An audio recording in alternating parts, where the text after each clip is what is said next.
This hearing is called to order.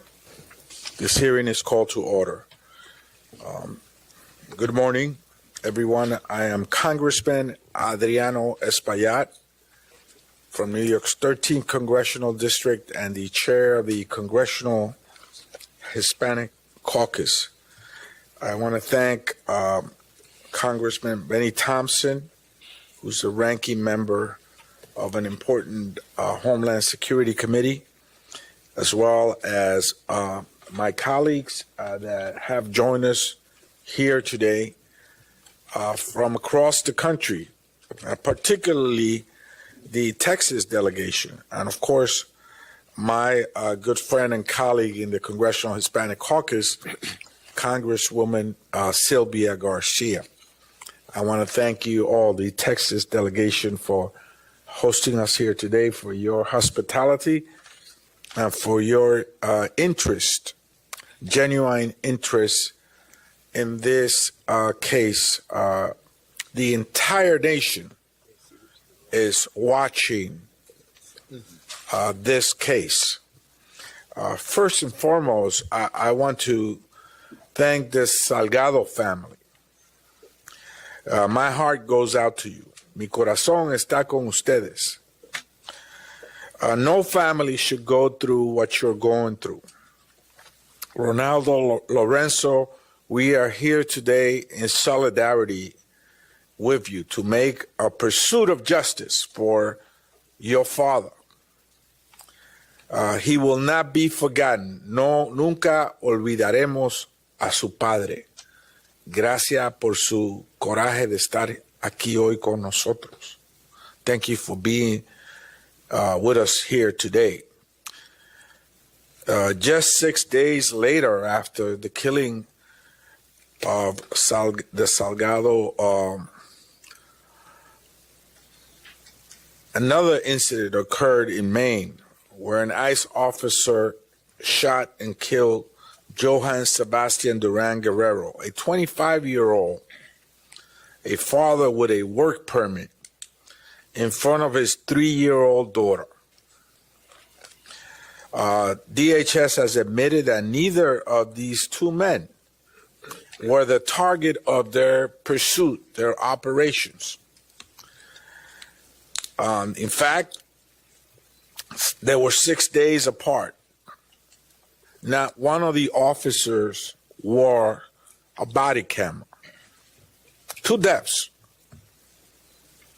8 people have been killed at the hands of federal immigration officers, including 2 U.S. citizens in the state of Minnesota, where we were as well some months back to listen to that community.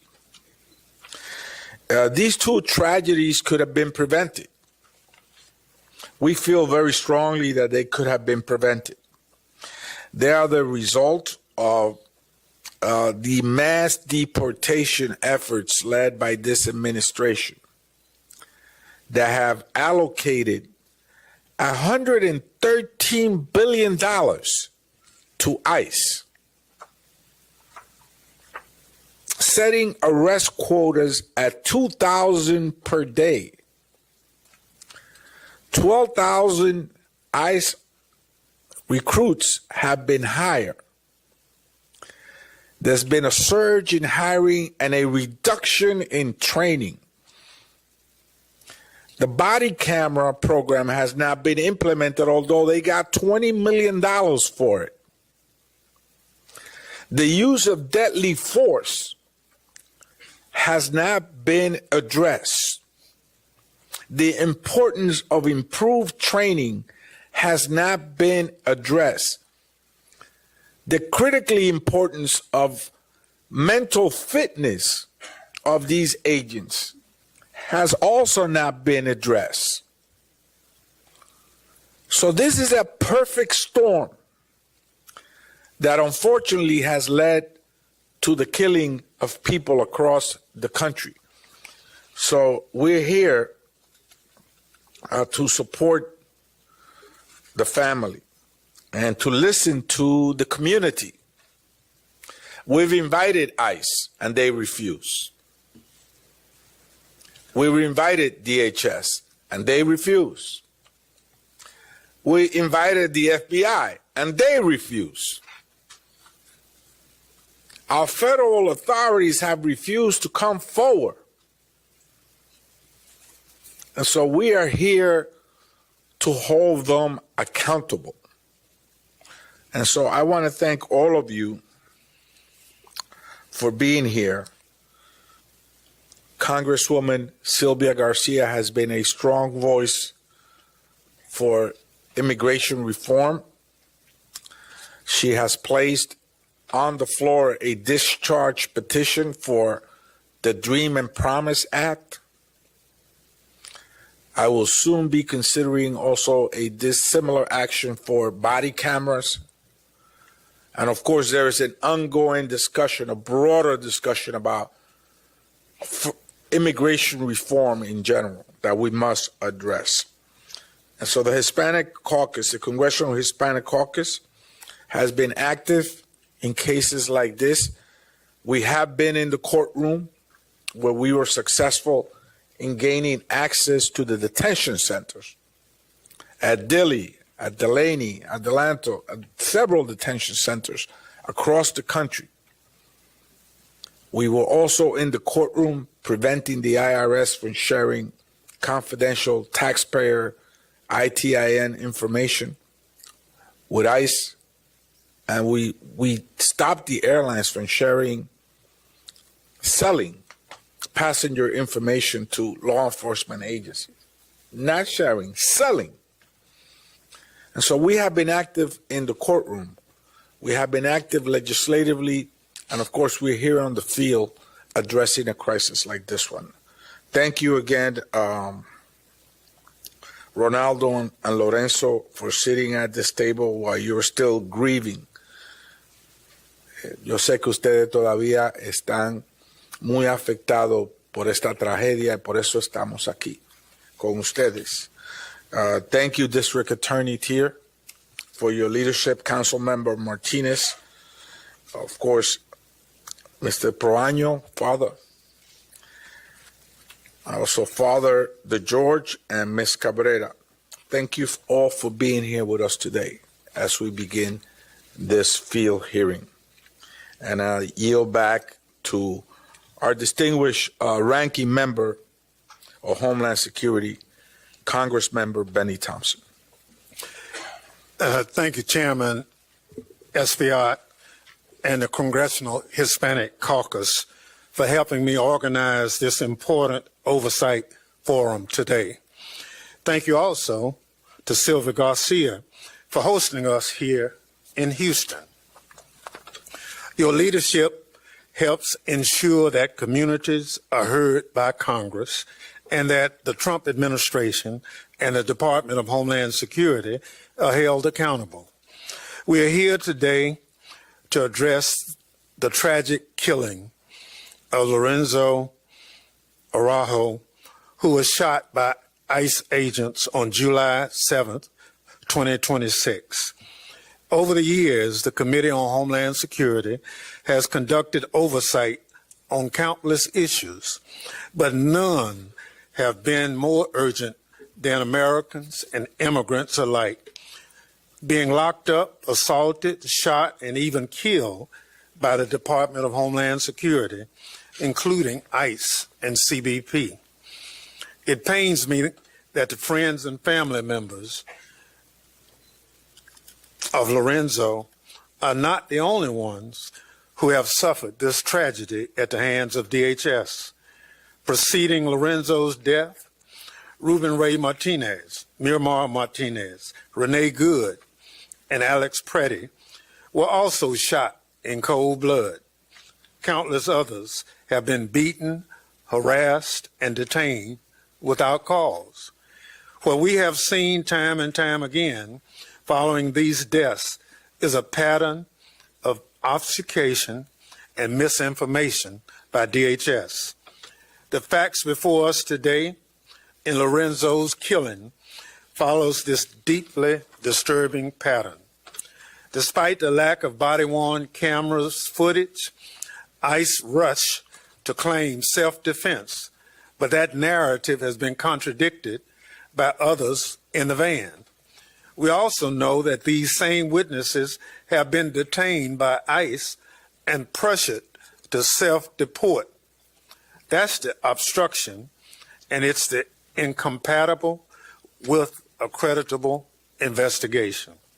ICE also initially claimed that Lorenzo was the target of an immigration operation, but hours later conceded that he was not the person ICE intended to arrest.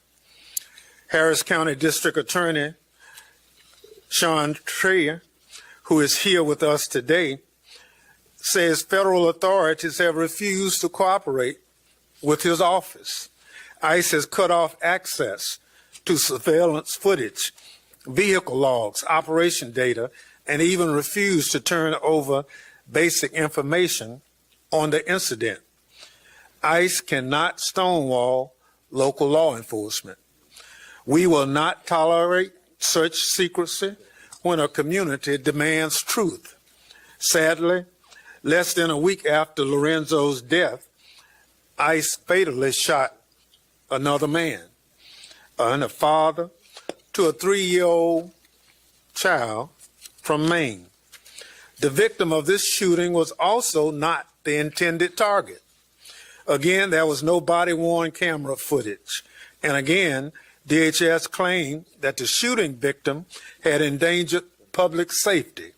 In other words, ICE followed its usual playbook in the wake of a shooting by one of its officers. The lack of body-worn cameras footage is unacceptable and has been a hallmark of these operations. DHS blames the lack of cameras on government shutdowns, but even months after DHS pledged to rapidly deploy the technology, they are still not in use. And to no one's surprise, the Trump administration has no interest in reforms that will save lives. In response to these two most recent killings, ICE quietly instructed officers to cease most of the vehicle stops, a tactic admission that the tactic had been out of control. Yet, within a day, President Trump publicly reversed the pause in a social media post ordering that traffic stops continue. This is no way to manage law enforcement operations. It will only lead to more tragedies. Today's forum is about putting facts on the record, cutting through the misinformation, and demanding accountability. Accountability means evidence. We demand DHS cooperate with local law enforcement agencies by sharing all the evidence in its possession on these shootings. Accountability means reform.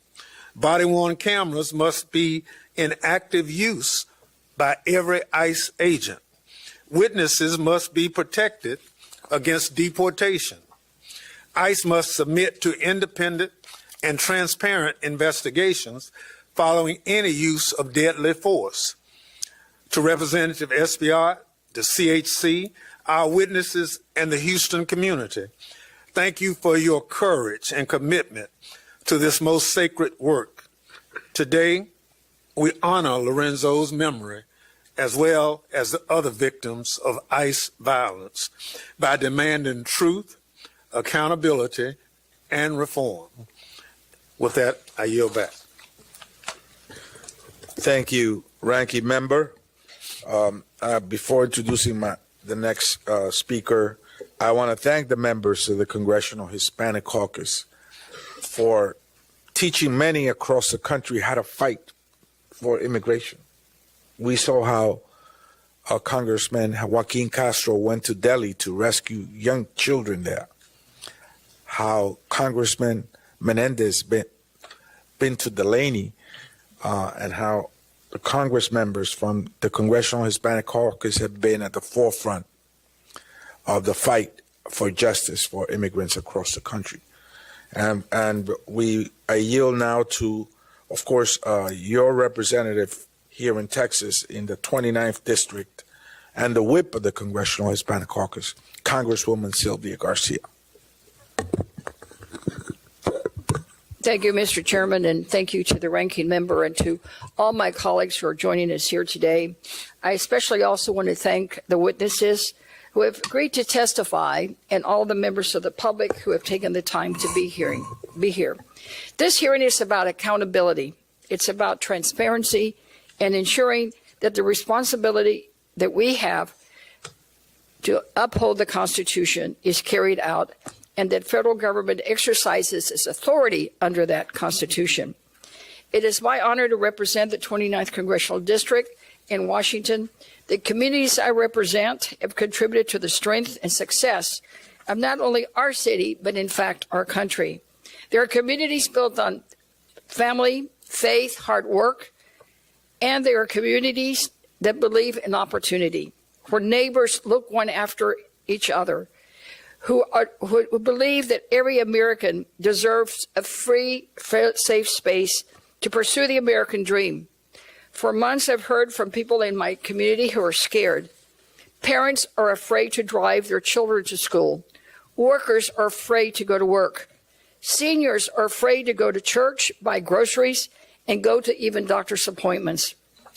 On July 7th, our community's worst fears became a tragic reality when a federal enforcement operation ended with the death of Lorenzo Salgado Araujo. Since that day, families across Houston have been asking the same questions. How did this happen? Could it have been prevented? And who will be held accountable? Houston is one of the most diverse cities in America. It is a city built by immigrants from every corner of the world. They have opened businesses, served in our military, cared for our children, and helped make Houston the extraordinary city it is today. Our immigrant communities are not strangers. They're our neighbors. They are members of our churches. They coach our children's soccer teams. They sit beside us in classrooms and workplaces. They're part of the fabric of the city. That is why what happens during immigration enforcement operation matters, not only to those directly involved, but to the entire community of our city. It matters whether constitutional rights are respected. It matters whether families are treated with dignity and respect. And it matters when the public has confidence that these extraordinary powers are being exercised fairly, professionally, and lawfully. Congress has a constitutional duty to conduct oversight. Oversight is not about politics. It's about accountability. It's about making sure that agencies entrusted with enormous authority are using that authority wisely and responsibly. Some of the questions we want to answer to today will not get answers because, as has already been stated, no representative ICE or Department of Homeland Security agreed to participate. Mr. Chairman, at this time, I'd like to introduce copies of letters that we have sent to ICE, Homeland Security, and all of them to seek an accountability. They have refused to answer any of these letters. These are 6 letters. 2 were sent to them by our local Democratic delegation. 1 was sent for the CHC, 2 from oversight committees, 1 from the Homeland Security Committee, 1 for the Democratic Caucus with 180 signatures. That's probably a record. And 1 letter asking for parole for Victor, and 1 letter requesting all evidentiary materials to be given to the local partners so that we know what is going on. All of them to a 1 has received no answers.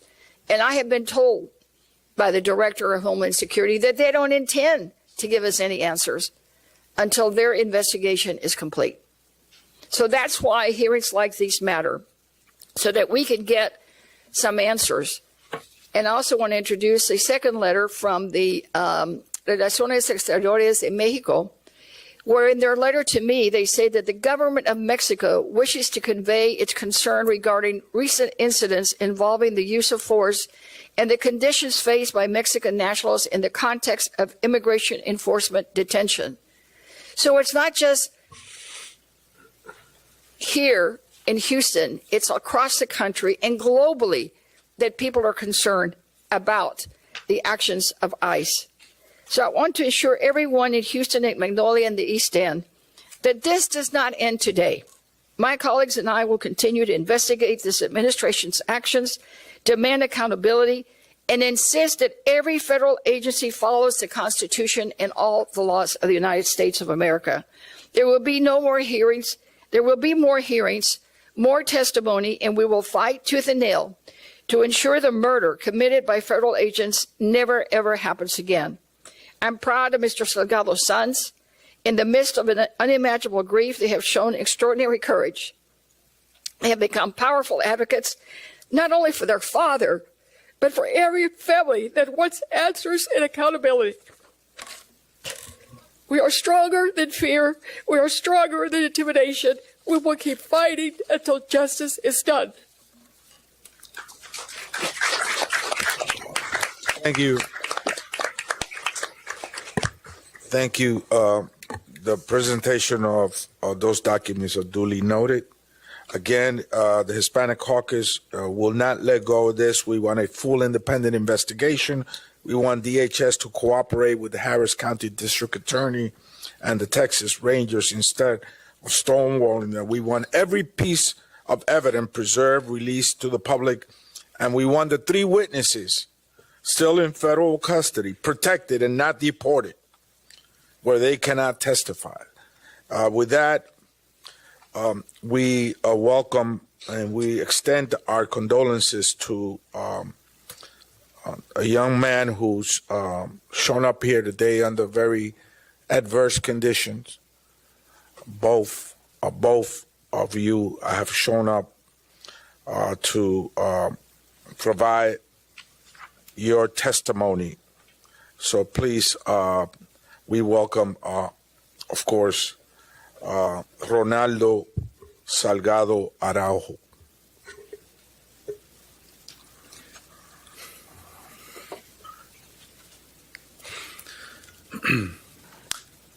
Good morning.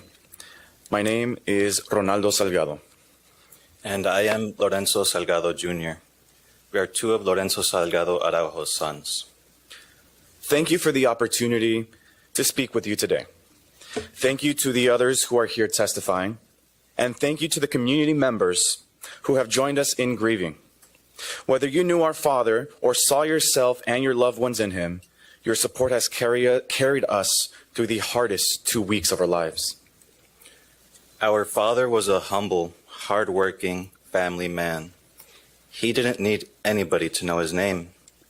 He worked hard to protect and provide for our family, to put me and my siblings through college.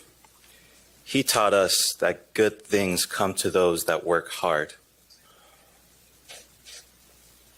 Our father was also a man of many routines.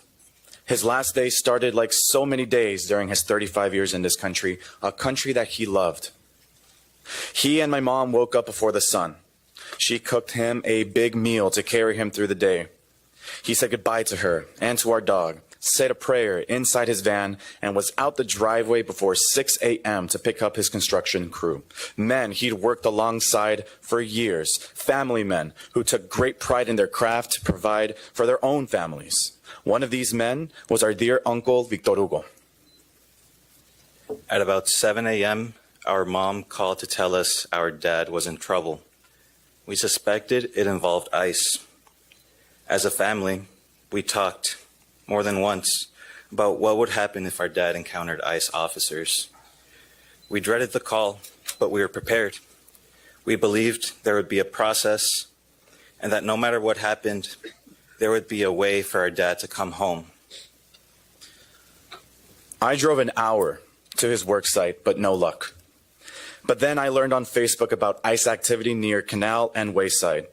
I never imagined it was him. When I got to the intersection of Canal and Wayside, I found his van, but I didn't find him. I stayed for hours asking anyone, law enforcement, neighbors. I even asked a homeowner if I could climb on her roof to see if I can see something. I learned again from a Facebook post that our dad had been shot. Not because I could see him, but because I could hear his voice on videos posted online crying for help. Hours after the video was posted, I finally had learned that my dad had been taken to Bentop Hospital, but with no signs of his condition. I waited there for hours until Congresswoman Sylvia Garcia stepped in and demanded answers. Finally, it was confirmed. My dad, Lorenzo Salgado Araujo, age 52, had died from his injuries. Over the past 2 weeks, we've had to grieve our father too soon and without straight answers. DHS, first said ICE, targeted our father, then admitted he was never their intended target at all. DHS also said he weaponized his vehicle, a claim the 3 men who were in the van with him have directly disputed, and one that the surveillance footage made public so far does not appear to show. None of the agents involved were wearing body cameras, so we'll never have that perspective. Now they're saying there may have been drugs in the vehicle, which anyone who knew our father would tell you is absurd. He did not use drugs. He abhorred them. And I know my father would have stopped his vehicle immediately if ICE agents had clearly identified themselves, rather than aggressively approach him in 2 unmarked vehicles without emergency lights on. That must have been terrifying, not knowing who was after him. We had talked about what would happen if he were to be stopped by ICE and how he would conduct himself. And he believed there would always be a way for him to come back home to us. We are not the only family living this Kafkaesque nightmare. Shortly after our father was killed, a 3-year-old girl in Biddeford, Maine, watched federal agents shoot and kill her father, Joan Sebastian Duran Guerrero. He too was later confirmed not to be their target. Queremos que su familia sepa, compartimos su dolor. Nadie debería enterrar un padre o un ser querido de esta manera. Our father deserves justice. Today, we are asking that you use your authority as members of Congress to help ensure that he gets it. I want to first highlight one of the members of Congress here today, Congresswoman Sylvia Garcia. When I was at Bentop Hospital pacing through the hallways waiting for an answer, the Congresswoman stepped up and marched into the lobby in her powerful pink suit jacket and demanded to speak with the higher-ups to finally get the confirmation that my dad had died. I do not want any of you elected officials to have to go through what the Congresswoman did that day. How many more of our dads have to die? How many more children have to wait hopelessly for answers? How many more wives will have to suffer the loss of their life partner? I urge all of you, esteemed members of Congress, and your colleagues to take action. And this is not a partisan issue. This is an issue of right and wrong. And we believe that there are many wrongs in what happened on July 7th, the day our dad died. All elected members of government have a duty to ensure the safety and well-being of their constituents. Every single member of Congress have immigrants living in your states, in your districts, in your neighborhoods. What is being done to make sure that they can live without fear? To make sure that they won't be next? It is our hope that we're not asking for too much. All we're asking is the following. First, there must be a thorough, truly independent investigation, not one where the agency under investigation also controls the evidence and is able to unilaterally clear its own personnel of any wrongdoing. Congress should insist that federal, state, and local investigations all move forward with full federal cooperation and should demand answers on a public timeline. Second, every piece of evidence must be preserved and shared, including recorded radio traffic, agency communications, and any video or audio footage that exists, even though no agent wore a body camera that morning. We have sent our own letters demanding the preservation of evidence, and we ask that you do the same. Third, the 3 members of our dad's work crew who were in that van, Daniel Tirado Pantoja, Jose Trinidad Rojas Pliego, and our uncle Victor Hugo Salgado, are essential witnesses to what happened to our father. They must be able to tell their stories in full without fear of being deported.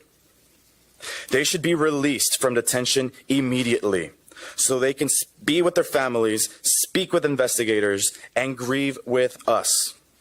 Removal of these individuals and a failure to assure them of their safety would amount to nothing less than a cover-up. Finally, while we are grateful that you convened this hearing today, please don't let it be the only thing that you do for our father. Use all the tools that you have to request records, demand follow-up, hold other hearings, and enact laws, not only to help us learn the truth about what happened to our father, but to make sure this never happens again. On behalf of our family, thank you for hearing us today and for the chance to make sure our father's name is remembered for who he was. Not as a headline, but as a husband, a father, a brother, a job creator. A man who believed good things come to those who work hard and who work tirelessly to give his sons more than he had. I have a message for all of y'all out in the streets, protesting and peacefully marching. Thank you. We have some requests for y'all. First, be loud in calling for justice for our dad, Lorenzo Salgado, justicia para Joan y justicia para todos. Second, stay hydrated. Third, and most importantly, make sure that you do everything in your power to get home to your families at the end of the day. We thank you for meeting this moment with the integrity, the respect, the attention it deserves. And lastly, if you'll lend me 2 more minutes of your time, I want you to seriously try to put yourselves in my and Ronnie's shoes. I know it sounds impossible, but really, I ask everyone listening or watching to close your eyes and really try. I want you in your mind to think of a loved one, your brother, your father, your cousin, a beloved coworker. Picture their face and silently say their first and last name. Picture that loved one's face, pinned to the ground, in pain, and yelling out in desperate need of help. Picture the anger and helplessness of watching that person bleed out through a video on your phone. What would you do after? How would you cope with the feeling of losing your protector, your role model, your mother's loving partner, your grandmother's little boy? Would you also make the decision to speak in front of cameras, in front of the national media, to decry the unjust way your father was taken from you, like Ronnie and I have? Think. I really want you to seriously consider what you would do. You wouldn't cower and let bygones be bygones. You would surely move mountains, go hungry, without sleep, marching incessantly towards the slow beating drum of justice. That feeling you feel right now is only a fraction of what my family and I have felt these past 17 days. These past 17 days, my family has spent every waking moment, over 400 hours, asking questions about our father's untimely and unnecessarily violent killing. Going forward, we will spend thousands of hours more in order to fulfill the promise we made to our grandmother at our father's wake, that justice will be done. Would you do the same?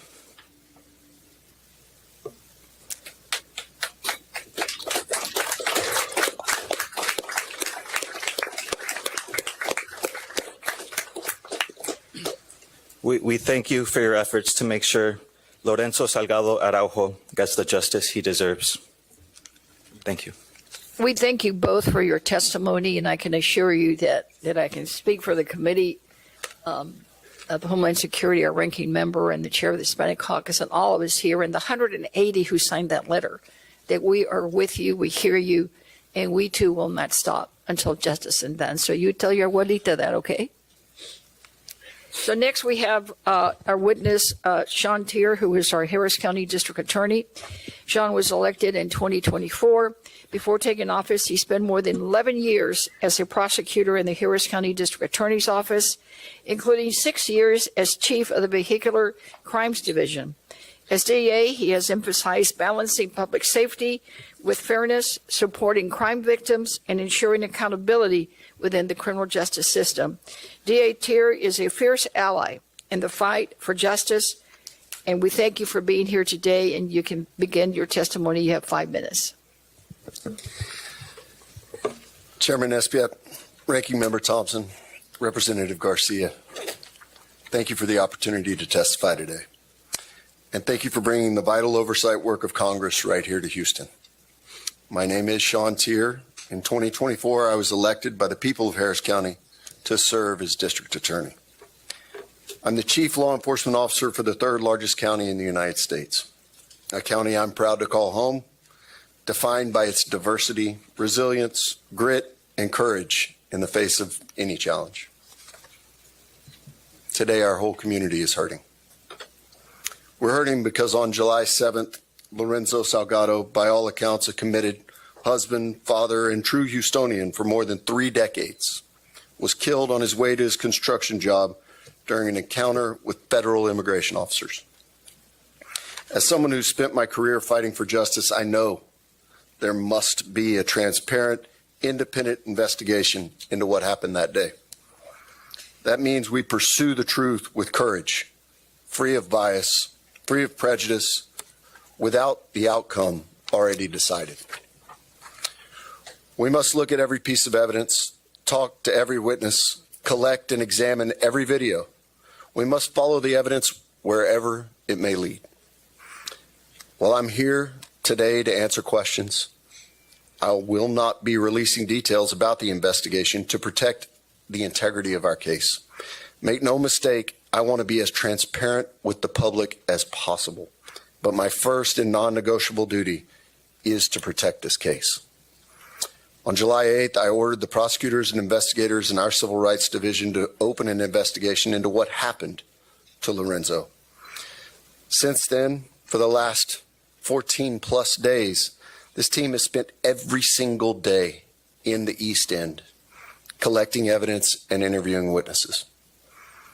Understand that this parallel independent investigation by the Harris County DA's office is not unique. It's been the standard practice for decades. When a civilian is killed by an on-duty member of law enforcement, we investigate. In fact, law enforcement routinely invites the DA's office to the scene so we can immediately begin our own independent investigation. We owe it to the officers who put their lives on the line to protect our community. We owe it to the grieving families deserving of a thorough by-the-book review. When misuse of authority is uncovered, we will pursue that accountability through the law. What was unique on July 7th was that an invitation to the scene never occurred. I want to be clear, that was not okay. It can never be the case that a life is taken by a law enforcement officer and a proper independent investigation doesn't immediately begin. In most instances, our independent investigation determines that proper procedures and laws were followed. Confidence in the criminal justice system demands that this independent investigation occurs. However, as I'll mention later, the tactics being used by ICE are threatening public safety overall. Again, since this is now an ongoing investigation, I won't discuss what we know or what we don't know. I can't provide information about potential charges or potential targets, and I'm not going to speculate on a timeline for our investigation. Doing so is premature and would jeopardize the integrity of the entire investigation. But here's what I can say. First, this investigation is moving rapidly. We don't have all the pieces, but we are making significant progress. Thanks to the public, we've received information that's helping to shape this investigation, which is also partly why I'm here today. I continue to urge anyone, particularly witnesses and neighbors from the East End, to come forward if you haven't already. You can trust my team. Our only goal is to get to the truth. Second, local law enforcement partners are now working with us to share information to support our investigation. We've collaborated with the Houston office of the FBI, the Houston Police Department, Harris County Constable Precinct 6, and Houston Metro. And I especially appreciate the support of the Department of Public Safety, Texas Rangers, who are working alongside our team of prosecutors and investigators to ensure a thorough investigation. Before I close, I need to take a moment to share with you serious concerns I have about the immigration enforcement tactics we've seen deployed around the country and the effect they're having on law enforcement overall. Those of us in law enforcement don't take issue with deporting violent felons. However, here in Harris County, there are crimes and cases my office has not been able to prosecute because witnesses are scared of immigration consequences. They refuse to come forward or testify for fear of being deported. Unauthorized individuals are especially vulnerable. We know fewer domestic violence cases are being reported because victims are too afraid to cooperate with local law enforcement. Last year, a material witness in a pending murder case was literally on a plane to El Salvador when we were able to intervene. And this witness had a pending U visa at the time. And before you ask, I can't elaborate on that one either because it is still a pending case. Our job is to ensure crucial witnesses must remain here so that we can pursue justice. And in this investigation, witnesses must feel safe to come forward with information about the events of July 7th. They can't fear immigration consequences. What's happening isn't helping public safety. It's certainly not justice, and it's un-American. Again, I want to thank you for the opportunity to testify today and your work to help us restore the trust between law enforcement and the communities we serve. And I know at the end I'll be happy to answer any questions I can. Thank you all.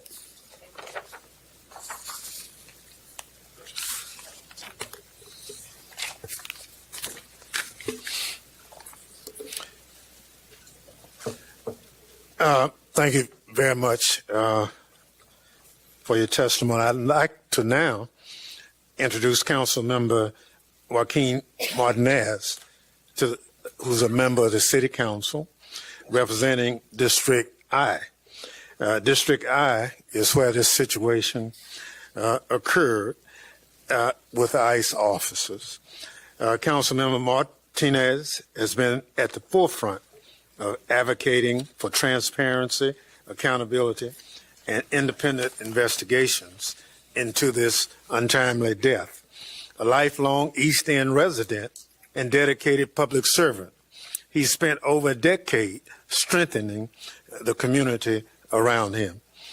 Mr. Martinez. Honorable Chairman Espaillat, Ranking Member Thompson, Congresswoman Garcia, and members of Congress and distinguished guests, thank you for inviting me today to testify. My name is Joaquin Martinez, and I proudly serve on Houston City Council representing District I, where more than 75% of my constituents are Hispanic. But long before I was elected to public office, I was simply a kid growing up in Houston's East End. I'm a son of immigrants and one of 12 children. My father worked tirelessly to provide for our family, teaching us that there is dignity in hard work, personal responsibility, and keeping your word.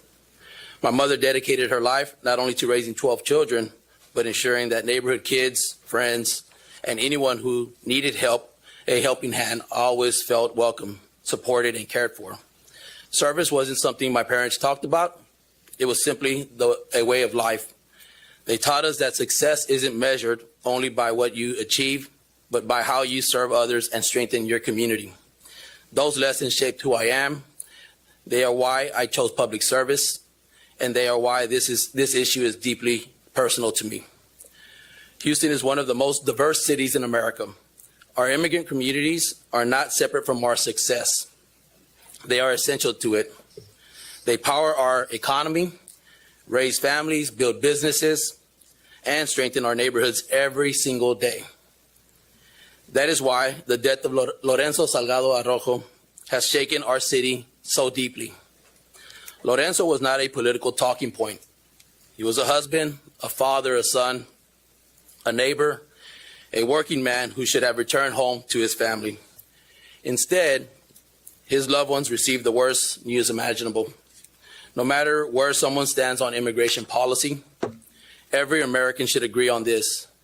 When the government takes a life, it has an obligation to explain why. That obligation has not been met yet. Since his death, I have walked the neighborhood where this tragedy occurred alongside my team, connecting with residents with mental health resources, speaking directly with families. I heard from citizens, lawful permanent residents, mixed status families, and longtime Houstonians alike. Families where parents, children, siblings, or neighbors may have different immigration circumstances, but share the same homes, workplaces, schools, and communities. Parents questioned whether loved ones would return home from work. Children wondered whether their families were safe. Trust in government has been damaged, and that has consequences on every city in America. When people are afraid to report crimes, seek services, cooperate with public institutions, entire communities become less safe. This tragedy is bigger than one incident. It has exposed the human cost of a broken immigration system and reminded us that the consequences of federal policies are felt first in our cities and our neighborhoods. Across political spectrum, elected officials and community leaders have raised legitimate concerns about the use of unmarked vehicles, masked agents, and enforcement tactics that create fear and confusion in the communities that we serve. These concerns are not limited to one political party. They reflect a broader recognition that government operations must be carried out in a manner that is transparent, professional, and consistent with the values of a nation built on the rule of law. As a local leader, I will continue to use my voice to support the community and the family, provide resources, and advocate for accountability. But solutions required to address these challenges cannot be achieved solely at the city level. The work must happen here in Congress. It must happen in our state capitals, and it is time for elected leaders at every level of government to confront the realities that our immigration system is broken. We cannot fix a broken federal immigration system from City Hall. That responsibility belongs to Congress. This is not a Republican problem or a Democrat problem. It's an American problem that Congress, under administrations majorities from both parties, has failed to solve for decades. Congress must conduct meaningful oversight of this incident, demand transparency and accountability, examine enforcement practices, and finally deliver comprehensive immigration reform that protects public safety, respects the rule of law, safeguards our constitutional rights, and reflects the dignity of every person. No family should lose a loved one because of preventable failures.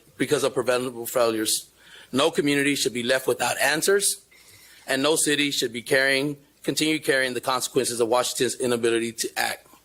The Salgado family deserves justice, the people of Houston deserve accountability, and the American people deserve an immigration system that is effective, transparent, humane, and worthy of the public's trust. I want to thank you all for the opportunity to testify today.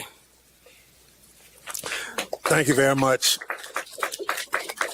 Thank you very much for your testimony. I now recognize Mr. Juan Perono. Excuse me if I don't quite get it right. He's the Chief Executive Officer of the League of United Latin American Citizens, commonly called LUAC. the nation's oldest and largest civil rights organization.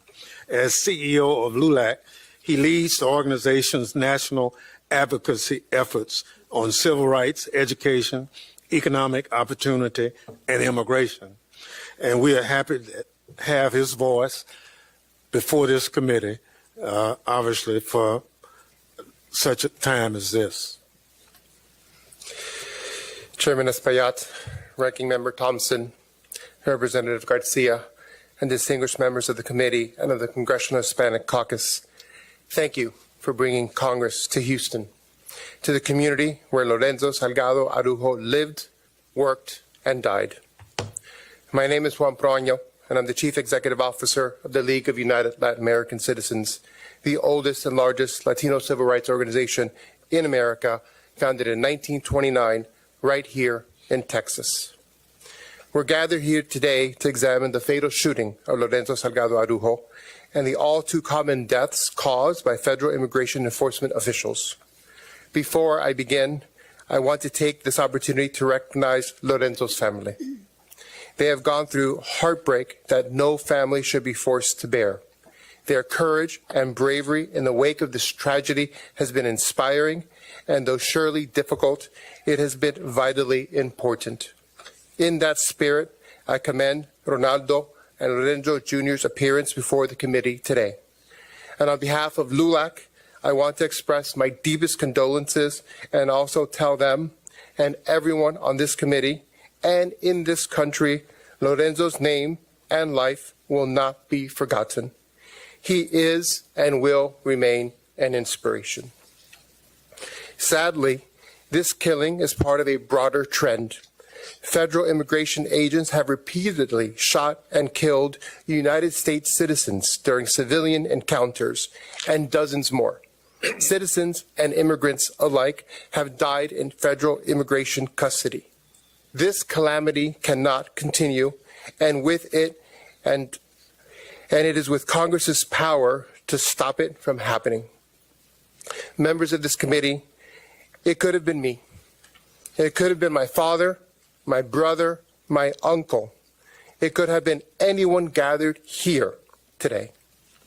In the 18 months since the second administration began, at least 8 people have been killed and dozens more shots in encounters with federal immigration agents. That includes Ruben Ray Martinez, a 23-year-old U.S. citizen from San Antonio who had just turned 23 and was planning to enroll in trade school to become a mechanic. Keith Porter Jr. was 43, a father of 2 daughters, and by all accounts, of family and neighbors, an outgoing, caring man. And of course, in January 2026, there was a shocking killings of Renee Nicole Good and Alex Preddy. And the killings continue. 6 days after Lorenzo, on July 13th, 2026, an ICE officer shot and killed a 26-year-old Colombian man authorized to work in the United States, Joan Sebastian Duran Guerrero, in Biddeford, Maine.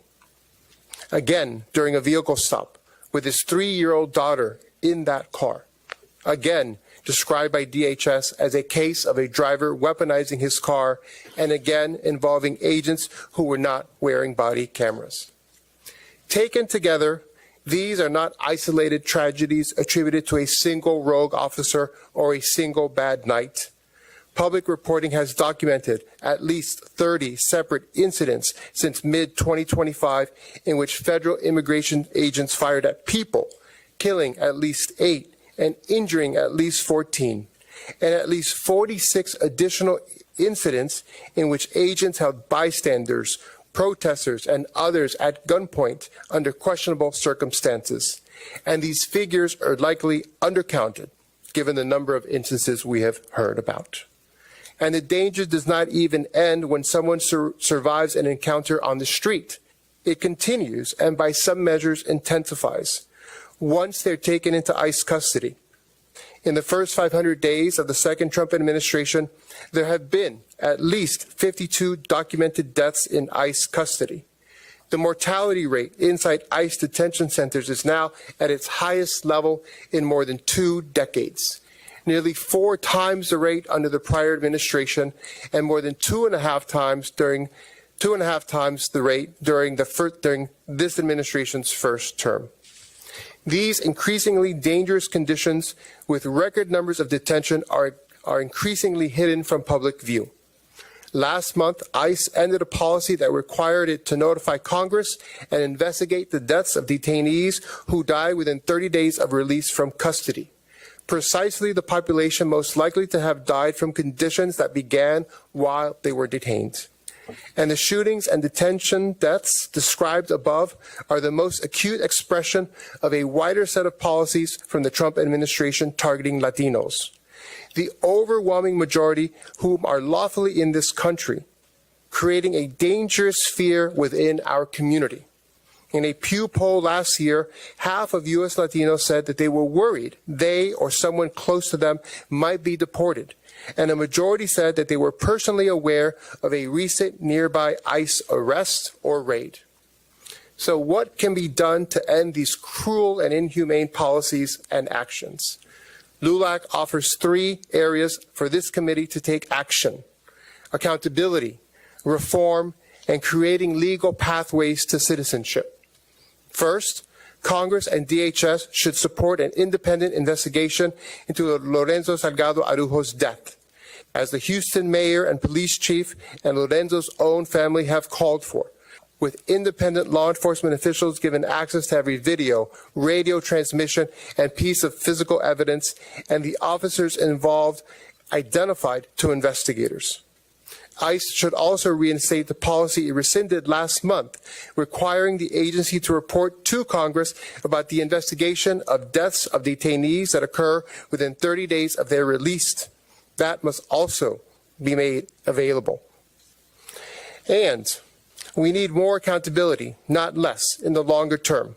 Congress should establish an independent use of force review board from the Department of Homeland Security, empowered to refer cases for prosecution so that no federal officer stands above the law that he enforces. Second, the time has come. Congress must reform ICE, the way that nation has reformed every institution that has lost the public's trust. The Secretary of Homeland Security can act by directive right now, prohibiting agents from firing weapons at moving vehicles. This tactic has led to numerous tragic deaths, and it is one that American civilian policing has largely abandoned. Requiring body-worn cameras on every officer in every operation, closing the gap left to investigators without footage in the Salgado, Araujo, Duran, Guerrero, and Porter shootings, and in ending the practice of masked, unidentifiable agents operating in American neighborhoods. But we have seen no indication that the Trump administration has any desire to take any meaningful action. Therefore, Congress should write binding use of force standards into statute, requiring rigorous training and full background checks for every agent, including the thousands hired amid this administration's rapid hiring surge, and eliminate arrest quotas that reward volume of arrests over judgment in the field. Finally, it is time for both parties to come together to legislate enduring legal pathways to citizenship. LULAC believes in the rule of law. We agree that America must have a secure and orderly border that responsibly and humanely manages unlawful entry. But a policy of enforcement alone has failed for 40 years under administrations of both parties. A man like Lorenzo Salgado Araujo, who had for 35 years worked, paid taxes, and created jobs in this state, in Texas, with a pending permit application, should have had a line to stand in. So Congress must build one. Earned legalization for long-term residents, dreamers, farm workers, and essential workers paired with a modernized legal immigration system that matches the American economy, Latino workers, and business owners already anchor. In fact, this has been done before with support from both parties.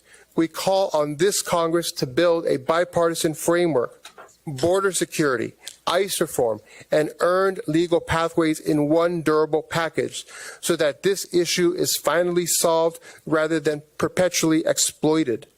Together, We must take on this vital and necessary in work in honor of Lorenzo, Ruben, Keith, Renee, Alex, Johan, and the countless others who should be alive today.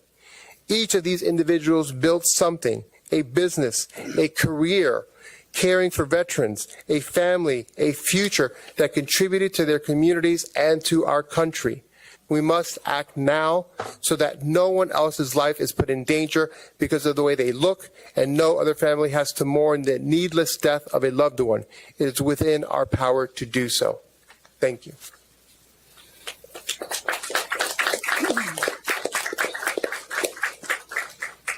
Thank you. Our next witness is Patricia Cabrera, Director of East End Communities, a collaborative dedicated to strengthening Houston's East Side through resident-led initiatives and community partnerships. Under her leadership, the organization has worked to advance housing stability, public safety, health equity, and civic engagement. Ms. Cabrera joins us today to share the community's perspective on the impact of this tragedy and the importance of trust, accountability, and public safety. Ms. Cabrera. Good afternoon, members of the caucus and committee. My name is Patricia Cabrera. I've worked in Houston's East End for many years, but for the past 7 years, I've been centered in the beautiful and historic neighborhood of Magnolia Park. To understand the depth of the trauma our community experienced with the death of Mr. Lorenzo Salgado Araujo, you must first understand Magnolia Park. Magnolia Park is home to nearly 15,000 residents. 89% are Hispanic, mostly of Mexican origin, and 44% are foreign-born. Local research tells us 1 in 4 residents is undocumented or lives in a mixed-status household. It's easy to understand, then, why newly arrived immigrants find safety, belonging, and opportunity in this barrio. Here you can buy groceries and order your pan dulce in Spanish, attend church, seek assistance through trusted community organizations, learn English if needed, and find enriching opportunities for your children. If you choose to work, English is not always required. There has always been work, and there will always be opportunity. Mr. Salgado Araujo's story felt painfully familiar to me. Just recently, I translated for a family working with volunteer attorneys who were preparing powers of attorney for parents at risk of deportation. Like Mr. Salgado Araujo, they had lived in this country for nearly 30 years. Their 6 children are U.S. citizens. They own a home, operate a small business, employ others, and have built their lives here. Their oldest son, only 24 years old, was given power of attorney to become head of the household in the event both parents were taken away. Then I heard of another family with a nearly identical story, but this father has already been detained by ICE. His company vehicles have been confiscated, and his family has already paid $45,000 to an attorney who is requesting another $50,000. These stories made me wonder, what was happening 30 years ago that brought these young men to the United States?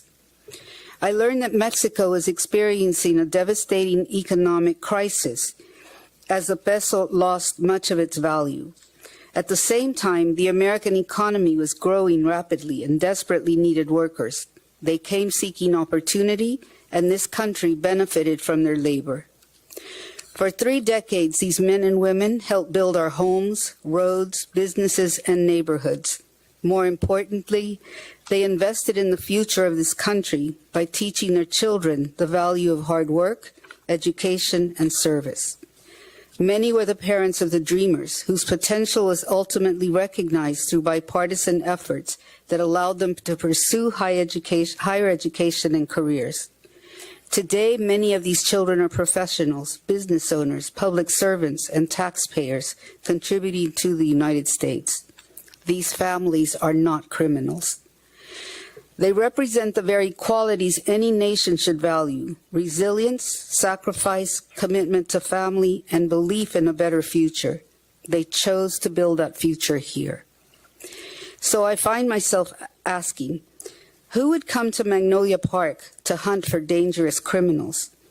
Even our local police department, who share monthly crime statistics with us, consistently tell us that crime in Magnolia Park continues to decline, and officers often point out that some more affluent neighborhoods experience higher crime rates than ours. In the past couple of years, I have attended many funerals in Magnolia Park.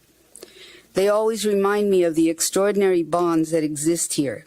Multiple generations gather with neighbors, elected officials, civic leaders, and friends who return home to honor lives well lived. This is a community that celebrates together and grieves together. But this funeral was different. Its impact reached far beyond one neighborhood.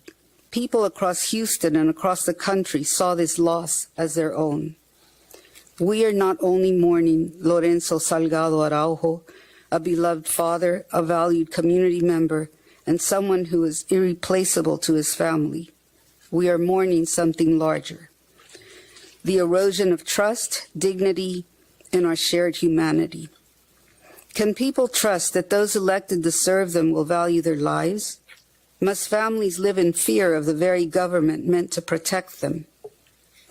Our community feels anger, but before anger comes despair and helplessness. When we ask for answers and accountability, we are too often met with conjectural trade-offs. What is the price of a human life? And what is the cost of allowing more lives to remain at risk? Thank you for coming to Houston, to hear us, to see us, and to bear witness. We ask you to use your platform to demand meaningful oversight of DHS enforcement tactics and renewed attention to comprehensive immigration reform. Magnolia Park deserves answers. It deserves accountability. It deserves the right to live without fear. But today, we are all Magnolia Park. Thank you for your testimony. Our next witness is Father Salvatore De George, a Catholic priest with the Missionary Oblates of Mary Immaculate, who has spent decades serving Houston's immigrant and working class communities. Throughout his ministry, including as pastor of St. Patrick Catholic Church, Father Salvatore has provided pastoral care and support to families navigating hardship and uncertainty. We appreciate his willingness to join us today to offer his perspective on the human impact of immigration enforcement and the importance of dignity, compassion, and justice. Thank you, Father. Thank you very much, everyone, for the invitation, and thank you, Congressman, for not bringing up that I'm old. And also, the question I was asked to poll the people about in our area, I'm in a parish that really encompasses the area where Lorenzo was shot and killed. So my task was to poll the people. I polled about 30 people once in a group of 9 and asked them what is different now that they have seen this violence. And this is mostly what I've culled from it. I have a text, but I'm going to stray a little bit, which is dangerous, but whatever. He also did not mention that I'm a second-generation immigrant Sicilian. I am immigrant stock and very proud of it. So some of this touches me personally. First of all, what has changed? Fear. ISIS moves were anecdotal to the people here, and they were also what they gathered from the papers and media, social media. But now they're no longer at a distance. They're here in the neighborhood, right in the neighborhood, Wayside and Macario Garcia, someone shot and killed without reason. So it's local now. So their fear is intensified. It's like a free-floating fear of everything. Can I go to the store? Can I go to the hospital? Everything. Can I go to church? Can I go pick up the kids? Free-floating fear, which is a terrible situation, because then you're crippled in life when you walk with that.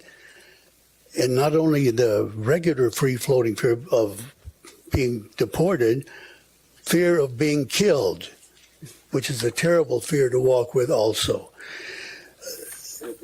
Lawlessness.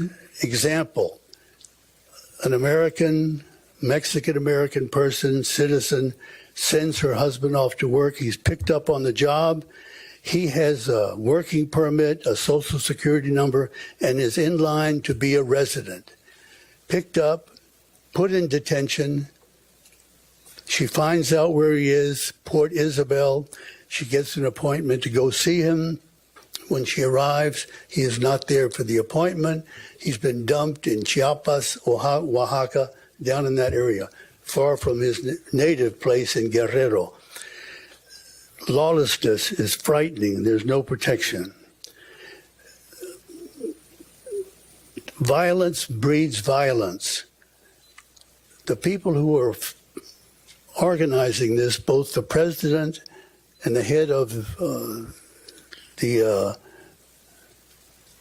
Stephen Miller, both of them are fostering violence by racial remarks and actions. So when we see that, it wipes off on the people who enforce the law. So their actions are sponsoring violence. And now in our neighborhood, if someone comes with a car and brings you to the curb with no uniforms on and an unmarked car, and they come in with violent motives, we call that a carjacking. You carjack in anybody's neighborhood, and if a person in the car has a weapon, perhaps, that person will violently defend themselves. That sets off a whole domino effect of terrible, terrible consequences. And if you don't believe it in our neighborhoods, look at the Moody Park riot in 1978. That's what you provoke. And the fact of the matter is our people are seeing that violence is being provoked, which is not one of the places where the government should be present.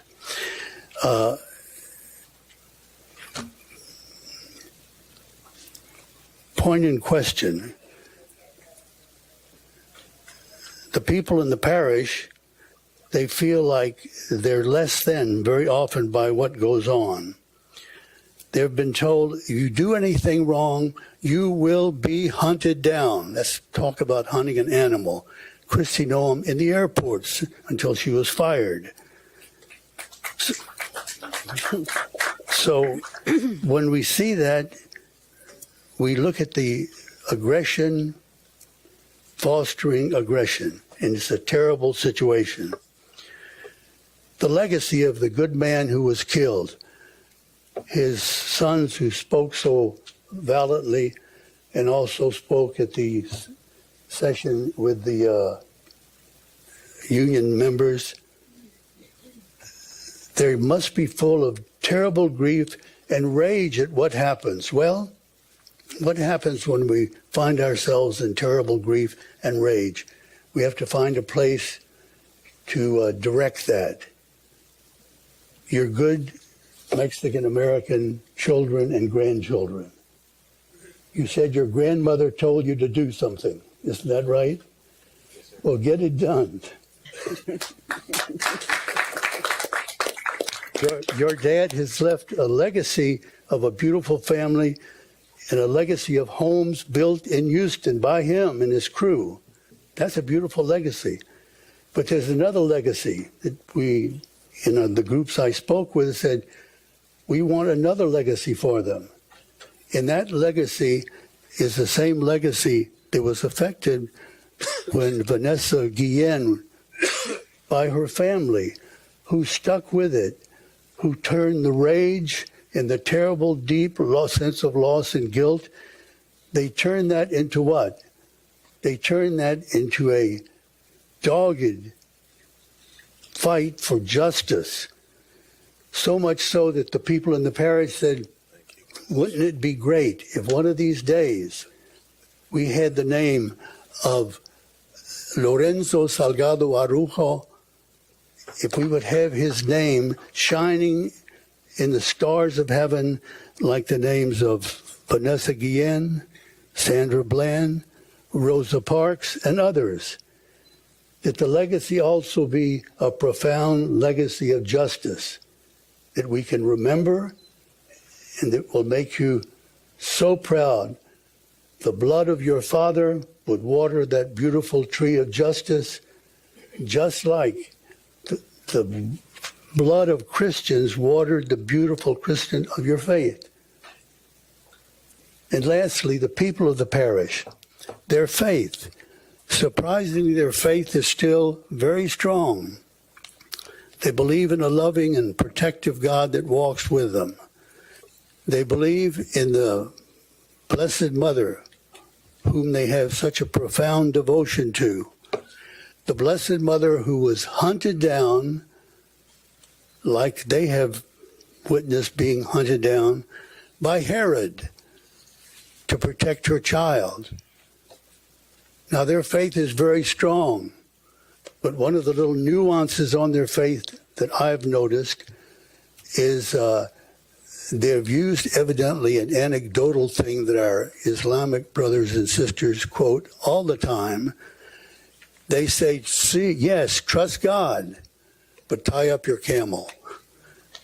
They're very, very careful to be careful not to get chosen for death or for deportation, but they still have a dogged devotion, and their faith is still in the gracious, loving God who walks with them and the compassionate Mother to whom they are so devoted. Lastly, at one of the rallies, as you work with this work of justice, recall the words that were cited at the last rally that we were at together, the two sons, from Plato. Remember that we have to get involved. The price of apathy towards public affairs, says Plato, is to be ruled by evil men. 400 years before Christ. There you have it. Lastly, I'd really like to thank all of the persons here that are sponsoring this. Sometimes I think that perhaps you're working out a different mindset than I am. I think the world has been insane after 87 years. Insane. The problem is we don't always realize that the patients have taken over. The patients have taken over. So if you think you're going to deal with that situation in a rational, moral way, they have no moral conscience. They are working out of a cultic, invincible ignorance, and that's difficult to work with. So thank you for your presence, and good luck with what you're trying to do. But if you get the wrong perspective on who you're working with, who knows what that's going to do. Pardon me, I've Thank gone you, over Father. time. Thank you so much. I would appeal to my colleagues, the nearly impossible task of trying to get back on time. And I guess it starts with me. My questions go to the district attorney of Harris County. I know that you have stated that there is an ongoing investigation, and as such, you're not privy to share with us certain information, but your office does review every death that occurs during an interaction with law enforcement in Harris County. In many of these cases, you begin with film footage that may be available through either body cameras, surveillance cameras, or bystanders who record these interactions, which is captured under written activation policies held to retention schedules which establish rules about when your prosecutors get access to it. In this case, you have none of that. The ICE officers were not equipped with the body cameras. The video does not exist. Surveillance footage and bystander recordings sit in federal custody, if there's any. So how does rebuilding this case differ, particularly and procedurally, from every other officer-involved death your office has handled? And what steps will you take to complete this within to complete this and still move this case forward? What are the challenges given that reality? Well, Chairman, thank you. I will do my best to keep us on time as well. But we are, quite frankly, the experts in the state at collecting evidence, specifically surveillance and things like that. We have over 100 sworn police officers that work as investigators directly from my office. As I said in my testimony, from the morning after this shooting, we've been on the ground in the East End, in that intersection, down that street, and very far from that, trying to piece together exactly what happened that entire morning. So we have collected countless pieces of surveillance. We have talked to countless witnesses, and since the day after, we opened our own secure portal and pushed it out to the public as a whole. And it's one of the many, many reasons I love Houston and Harris County.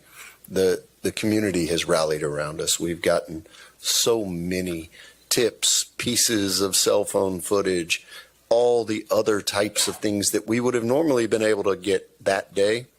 We've been able to recreate a significant portion of that as well. It's not the same. And one thing that I will point to is a 2018 federal shooting fatality here in Harris County that was handled completely different than this one. It was an FBI agent who mistakenly shot a victim during a kidnapping recovery. The DA's office was on the scene. The DA's office from the very beginning was inside the rooms talking about evidence the way we do in all other shooting investigations. And we came to the end of that together with our law enforcement partners. This didn't happen that way at all. And it makes no sense. As we sit here today, Lorenzo's brother is having a hearing in detention about whether or not he gets to stay. He is, by all accounts, the most material witness in this shooting. And the fact that we're even going through the process to suggest he might not be here is it's unheard of. And they should not, those three men have committed no state crimes at all. They should not be in custody so that we don't have unfettered access to them, to be able to interview them, to be able to get exactly what happened while they sleep in their own beds, while they're with their families, and while they're not being treated the way they're being treated in Conroe. I apologize for the long answer, but Thank I thought you. it was worth it. Thank you. In the interest of time, I yield to the ranking member, Benny Thompson. Thank you very much. Mr. DA, taking off from Mr. Espaillat's question, can you walk us through in concrete terms what your office has requested from DHS in the course of your investigation, and what has been provided and what has been withheld? So if we're going to go specifically to DHS, my office has reached out to DHS on a number of occasions after this shooting. And not only have we not been told no, we haven't gotten anything back. We haven't gotten a response to anything. So you've not gotten anything back. No, sir. Is this normal for an agency to act this way? It's unique in its abnormality. There has, in every agency in the 20 years that I've been in law enforcement, I've never seen behavior like this. The FBI, that had a very, very small scope in this investigation, had us to the FBI field office within days and let us know what they had. We weren't given immediate access, but they at least... And they have not. We haven't heard anything from them. All right, and lastly, bear with myself. So, with that being the case, to what extent can you provide an independent local investigation when the federal government controls access to the scene, the vehicle, the body, and the eyewitnesses?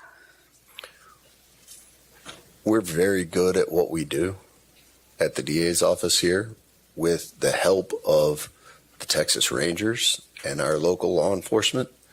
I feel very confident in our ability to conduct the investigation that we do in all of these cases to an extent, but we're going to need the help of bodies like this one to compel DHS to give us the evidence that they would give, that all other agencies would give us. So we're going to be able to be as transparent and get justice, but we're going to need help to do it. I yield back. Thank you, Ranking Member. And now we will hear from Congresswoman Sylvia Garcia. Thank you, Chairman, and thank you, Mr. DA, for being here today. I know you and I have visited about this case some, and I just wanted to ask you just point blank, as you're continuing to do your own investigation, you've responded to Chairman Thompson that you've gotten nothing. Have we even identified the shooter?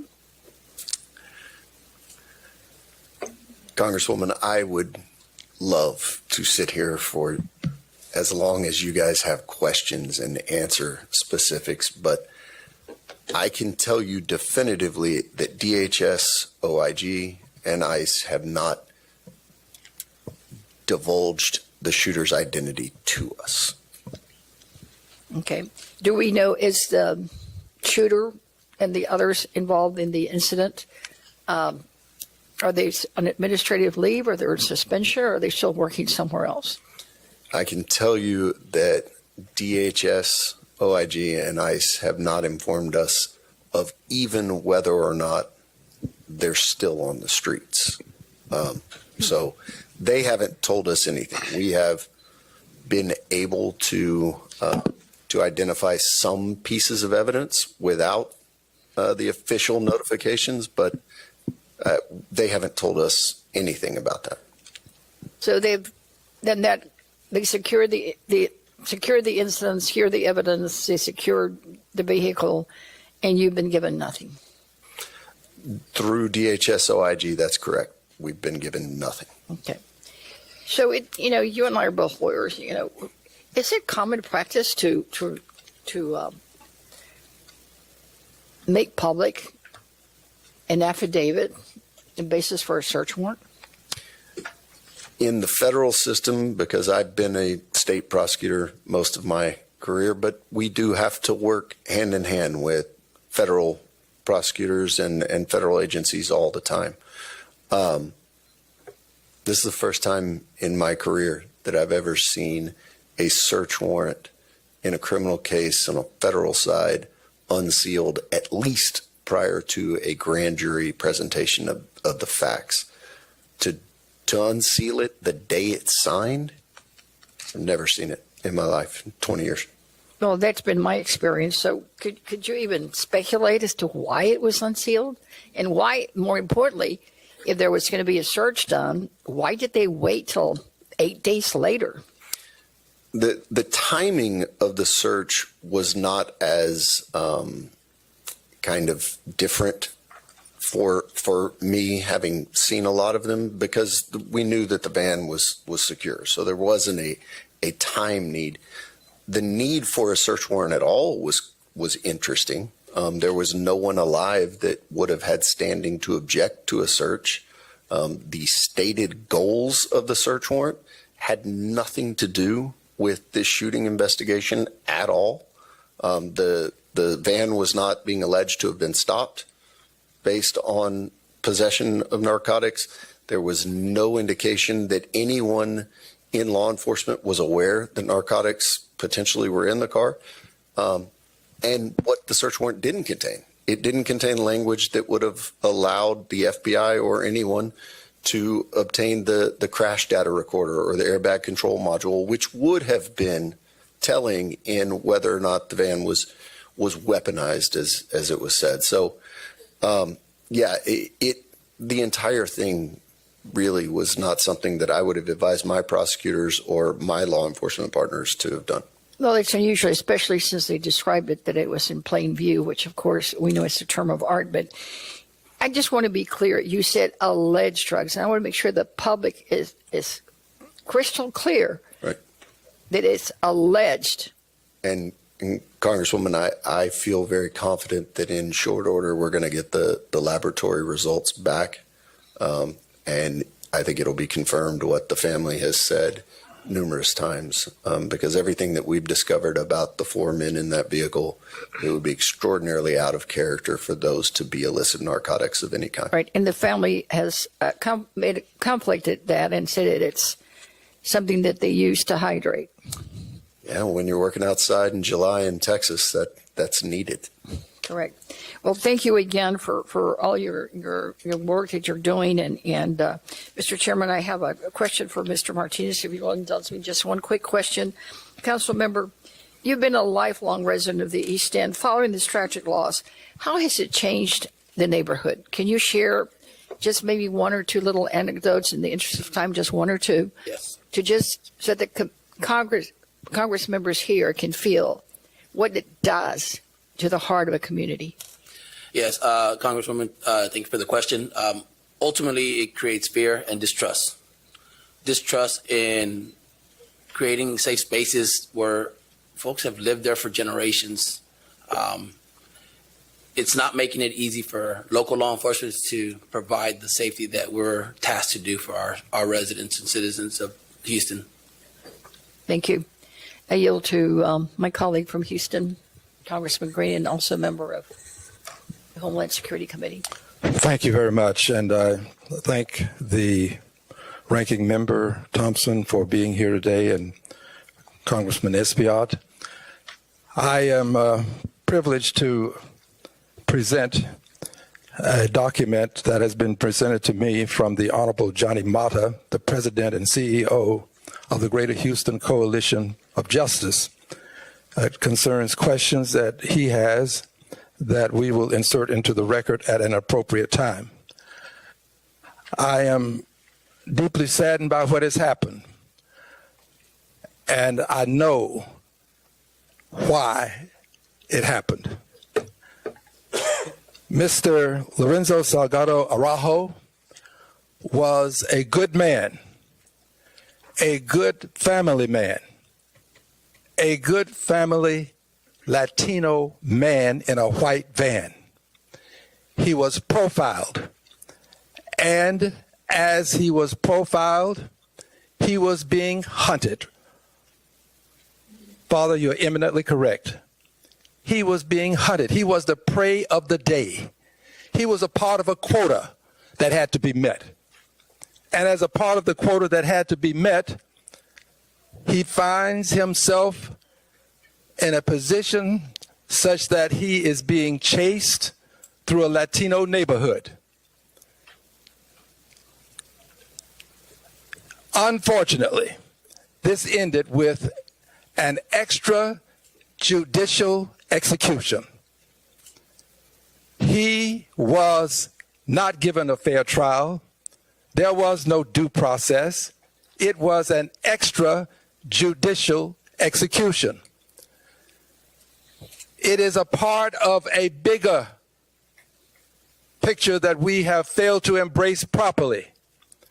The President of the United States of America is engaged in ethnic cleansing. Latinos, wherever you are in the country now, you are considered not just undocumented, but unlawful. You are suspect. But it doesn't end with Latinos as illegals, as they're being called, and I hate that term. I regret it. I don't like using the word hate, but they're not illegals. But it doesn't end with them. It also applies to the Haitians. Haitians have been deported back to a country where gangs are in control. This is a part of the ethnic cleansing taking place in this country. And unfortunately, there is a cover-up. There's a cover-up. There is no reason for us to have waited as long as we have not to know what happened to Preddy or what happened to Good. Those cases should have been presented such that the public will have some sense of what happened. We saw it. We have the empirical evidence. I stand with this family. I stand against the cover-up.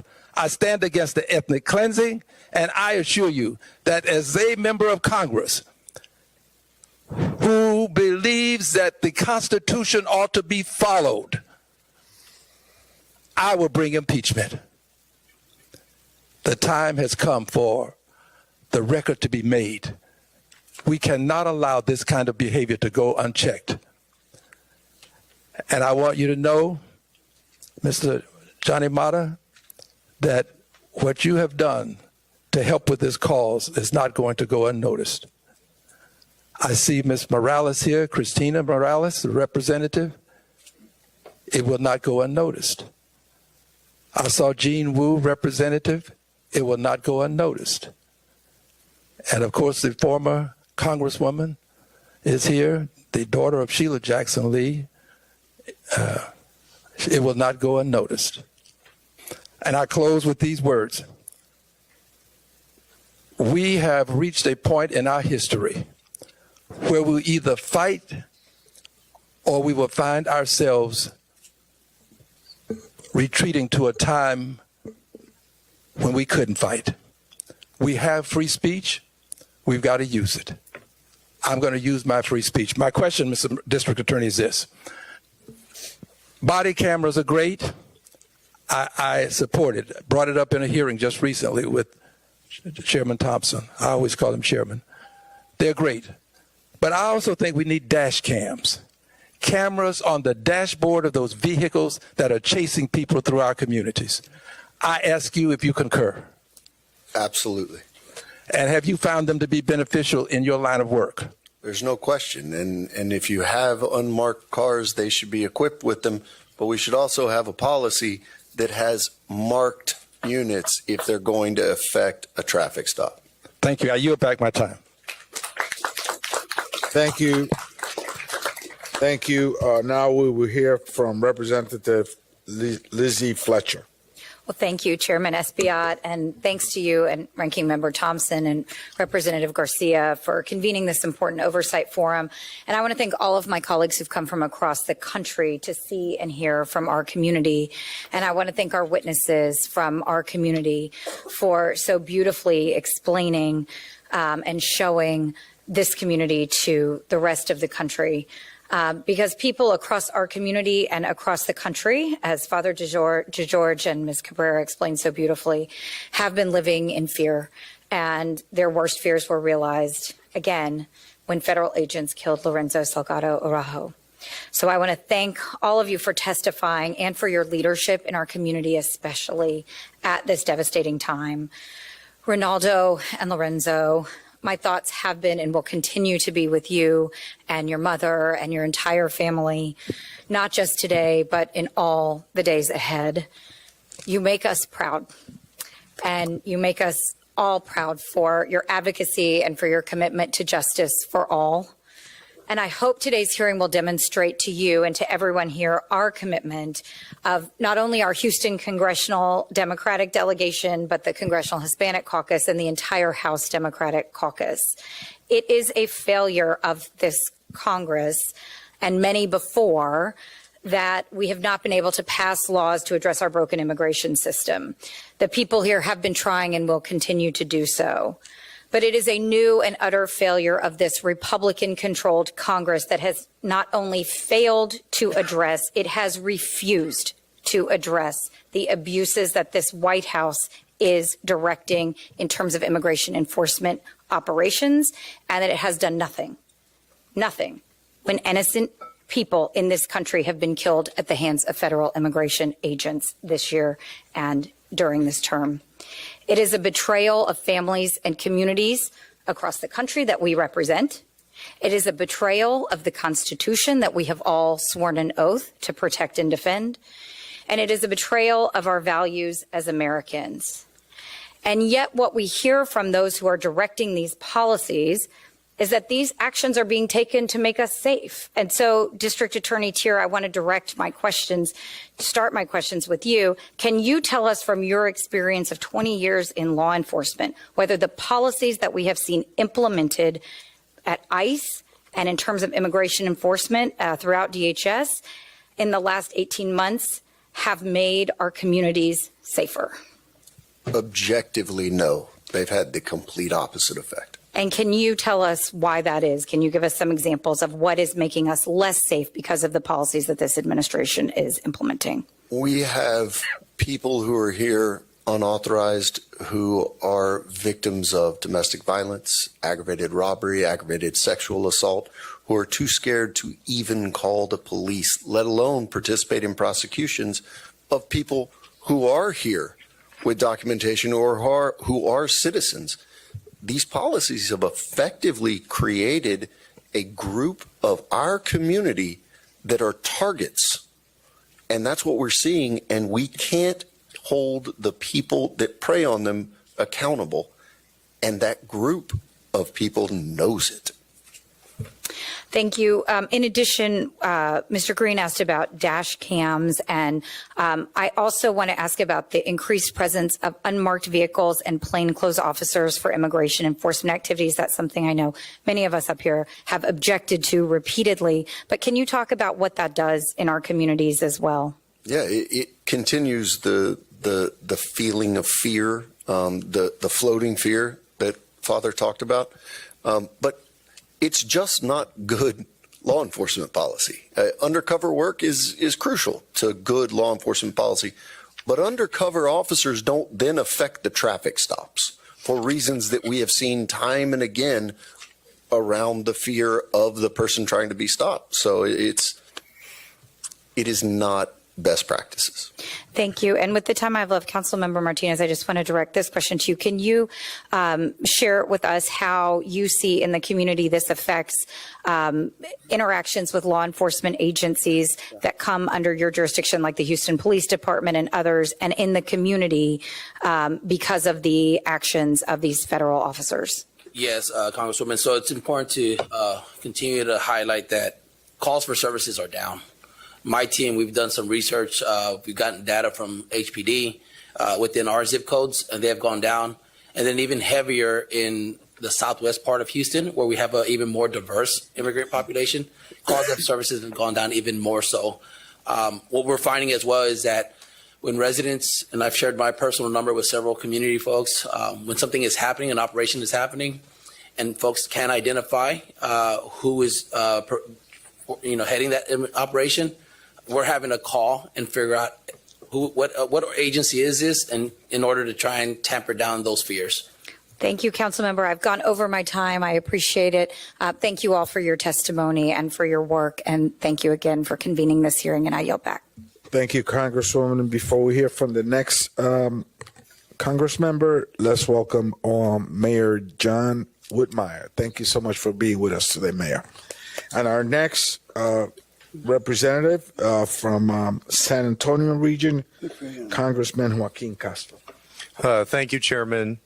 And I want to also express my condolences to the Salgado family, to all three brothers, and to your mom and to your extended family, and say thank you to Congresswoman Garcia and to the Houston delegation and the entire city of Houston that has shown incredible courage and stood up to this injustice, to the members of the legislature and the city council, and to the mayor who have pushed and advocated in their own ways. Thank you so much.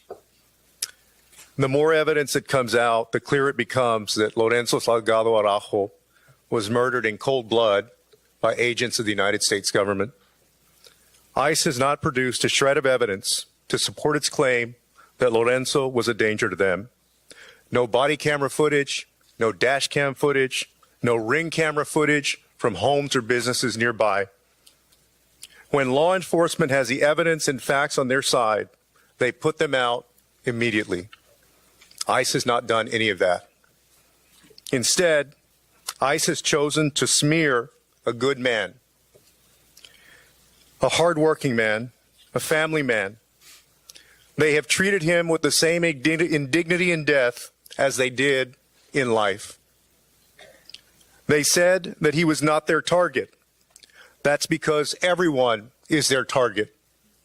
Everyone who is brown, who is speaking Spanish in public, Latino men who are driving in construction trucks, going to and from work, putting in a hard day's work. Donald Trump's campaign of mass deportation is an assault on the Hispanic community in the United States of America. And let us also remember that Texas Governor Greg Abbott is a full partner in that brutality. We see it on the streets and behind the prison walls of places like Dilley and Pearsall and Carnes in those detention centers. Governor Abbott has forced state and local law enforcement to assist ICE despite its reckless brutality. No identification, no warrants, full masks, and guns drawn. He is also the first governor to allow the Texas National Guard to be deployed into ICE detention centers like Dilley, where children as young as 2 months old are imprisoned in a trailer prison. This system and the people within it who have broken the law must be held accountable and brought to justice. Thank you to everyone who is committed to that. I want to ask a question of the district attorney. District Attorney Tier, thank you so much for initiating an investigation and pursuing justice. You mentioned that the Texas Rangers are assisting in that investigation.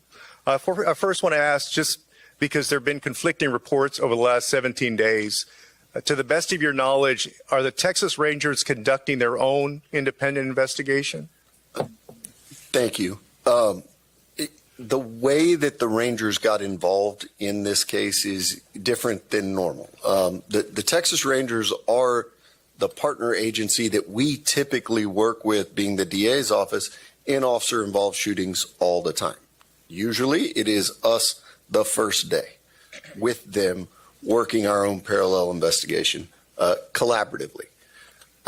This time it took the efforts of Senator Alvarado, Mayor Whitmire, Noe Diaz to really get the Rangers to be able to be involved. And so it was 8 days later that they finally got in.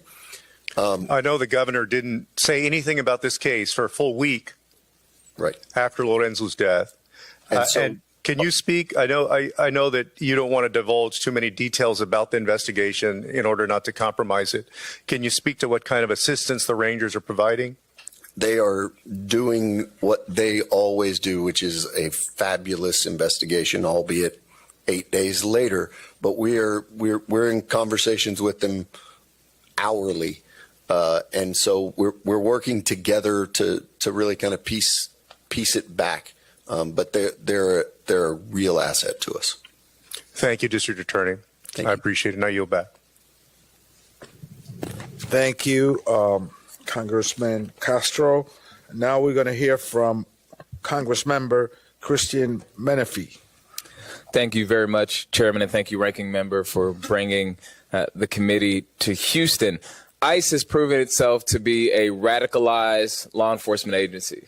They've terrorized our communities. They've executed people in the streets. And in my opinion, this is an agency that needs to be torn down to the studs and rebuilt into one that enforces immigration law while recognizing the dignity of the people that it encounters. But we all know that that will not happen under this administration, and it won't happen under this Congress that's currently controlled by Republicans. So today I want to focus on something more simple: how badly ICE is failing to meet basic 2026 expectations of any law enforcement agency that carries a gun that can use lethal force, that works the street, and that regularly confronts the public.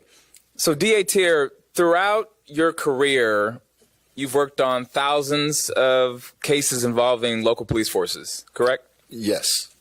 So I served briefly on Houston's Independent Police Oversight Board, where we had civilian oversight over the police force. And anytime we had a case, the very first thing we did was review the body-worn camera footage. In fact, we reviewed that before we even read any of the witness statements that involved other officers.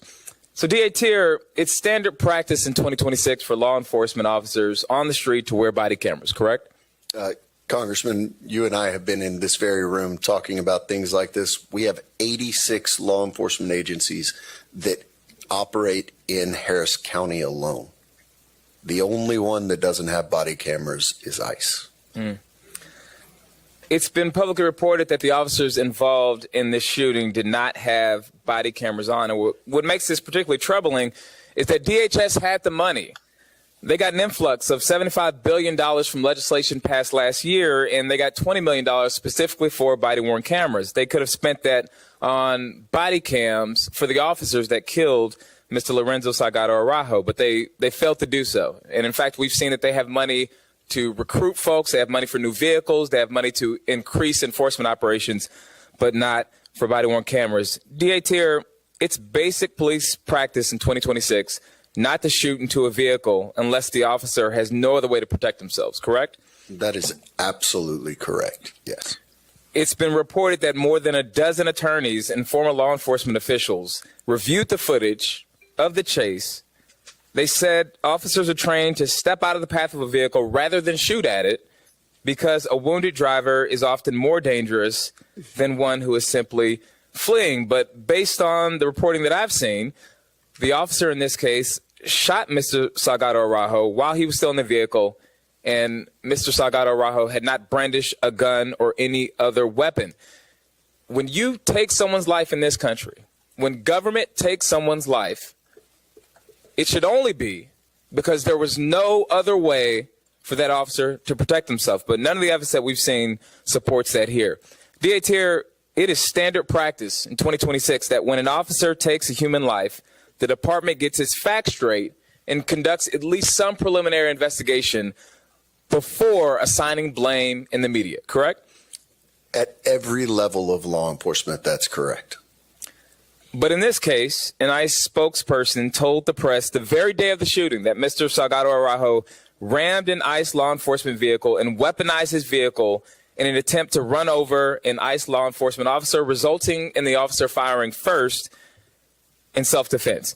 That statement went out before any real investigation took place, and witnesses and evidence have since disputed it. So here what we see in closing is ICE does not follow basic police practice for 2026. No cameras when it had money for cameras. Shots fired into a vehicle when there's no evidence that we've seen that the officer was forced to do so to save his own life. A public statement blaming the victim before any real investigation took place. There needs to be an investigation of ICE, and it needs to be done by Congress, and it needs to be bipartisan. I have yet to see members of Congress for the Republican Party from the state of Texas speak out on this murder that took place. All we've seen is obfuscation from ICE, from the Department of Homeland Security, and from the Trump administration as well. In January, new leadership will happen in the halls of Congress. And I know that every single person sitting up on the stage right now will be in full-throated support of an investigation. So in closing, I want to say to Ronaldo, to Lorenzo Jr., thank you for your courage, and we will make sure justice happens when we take back the halls of Congress. I yield back, Chairman. Thank you, Congressman. We will now hear from the Congresswoman from the state of California, Nanette Barragan. Thank you, Mr. Chairman. I want to start by offering my condolences to Ron and Lorenzo Salgado for the loss of your father. Pretty strong. You have very powerful statements, and your ask of the Congress and members is going to be taken to Washington to make sure everybody hears those, not just those that are here today. You have my commitment that I'm going to do all I can to hold this administration ICE officials, any law enforcement accountable, especially to bring justice to your family and your father in what was a killing, a murder that needs to be fully investigated. And so I continue to call on all those in law enforcement to do what they can to bring justice here and get all the facts. DA Terra, I want to go to you. It's reported that you now have access to the van and to surveillance footage. Are you satisfied that the evidence was preserved from the moment federal authorities took custody, including complete chain of custody records? To the extent that we have evidence, I am satisfied. We still have a significant amount of physical evidence that we have not been able to get possession of. So that's to be determined, including up to the weapon that was used. And the other biggest concern for me around evidence that is in possession of only DHS, OIG, and ICE are the documentations around and the reports around what happened and why those agents were on that street that morning. Apparently, the U.S. Attorney is privy to information that we're not, based on the statement that was released a few days ago. And because of that, I think this body and certainly my office needs to have the FOW, the Field Operational Worksheet that ICE utilizes for the interaction previously where they said that 2 Guatemalans were trying to be detained. ICE would have created an FOW for that. They would have supplemented that FOW after the initial interaction with the 2 Guatemalans, which I want to be real clear here, would have had the license plate of the white van that they were actually looking for. Because if you're just going to try to knock down a white van in the east end of Harris County, Houston, you're going to be busy. So they had the license plate number, which completely cuts against the stated reason for the stop. So we need the FOW, we need the original, we need the updated one, then we need the I-213, which is their offense report when they make an arrest and detention, which occurred this day. So we need to see every iteration of that as well. And these are standard things that we get from every law enforcement agency that we're investigating. Thank you, DA. I want to just encourage you and implore you to continue to fight to get every piece of information. This is an out-of-control agency. This is an out-of-control administration. And this agency has no credibility. How do we know that? I'm reminded of the case in Chicago with Miramar Martinez, where ICE agents shot her 5 times. 5 times, and she survived. And what did they say then? Very similar things. Oh, it was the person in the car who rammed us. But all of a sudden, there was video footage, audio footage, text messages that showed it was actually the agents. As a matter of fact, the officers were bragging. One said, I fired 5 rounds and she had 7 holes. Put that in your book, boys. These are the agents. The response was, you're a legend. Another officer responded and say, beer's on me when I see you at training. And even their leadership, when asked if they supported this, said, big time. This is the agency we're talking about. This is not the agency that has the hiring standards that the Texas Rangers has or local law enforcement has. And this is why we owe an apology to the Salgado family, that this government has failed you, that this agency has failed you, that this administration is out of control. And there we're going to continue to fight for justice. And we have to fight to take away the funding for ICE to start. And with that, I yield back. Thank you, Congresswoman. We will now hear from Congresswoman from the state of Oregon, Congresswoman Andrea Salinas. Good morning, and thank you, Chair Thompson and Chair Espaillat, for convening this, and thank you to all the witnesses, but in particular, thank you to the Salgado family. Thank you for being here.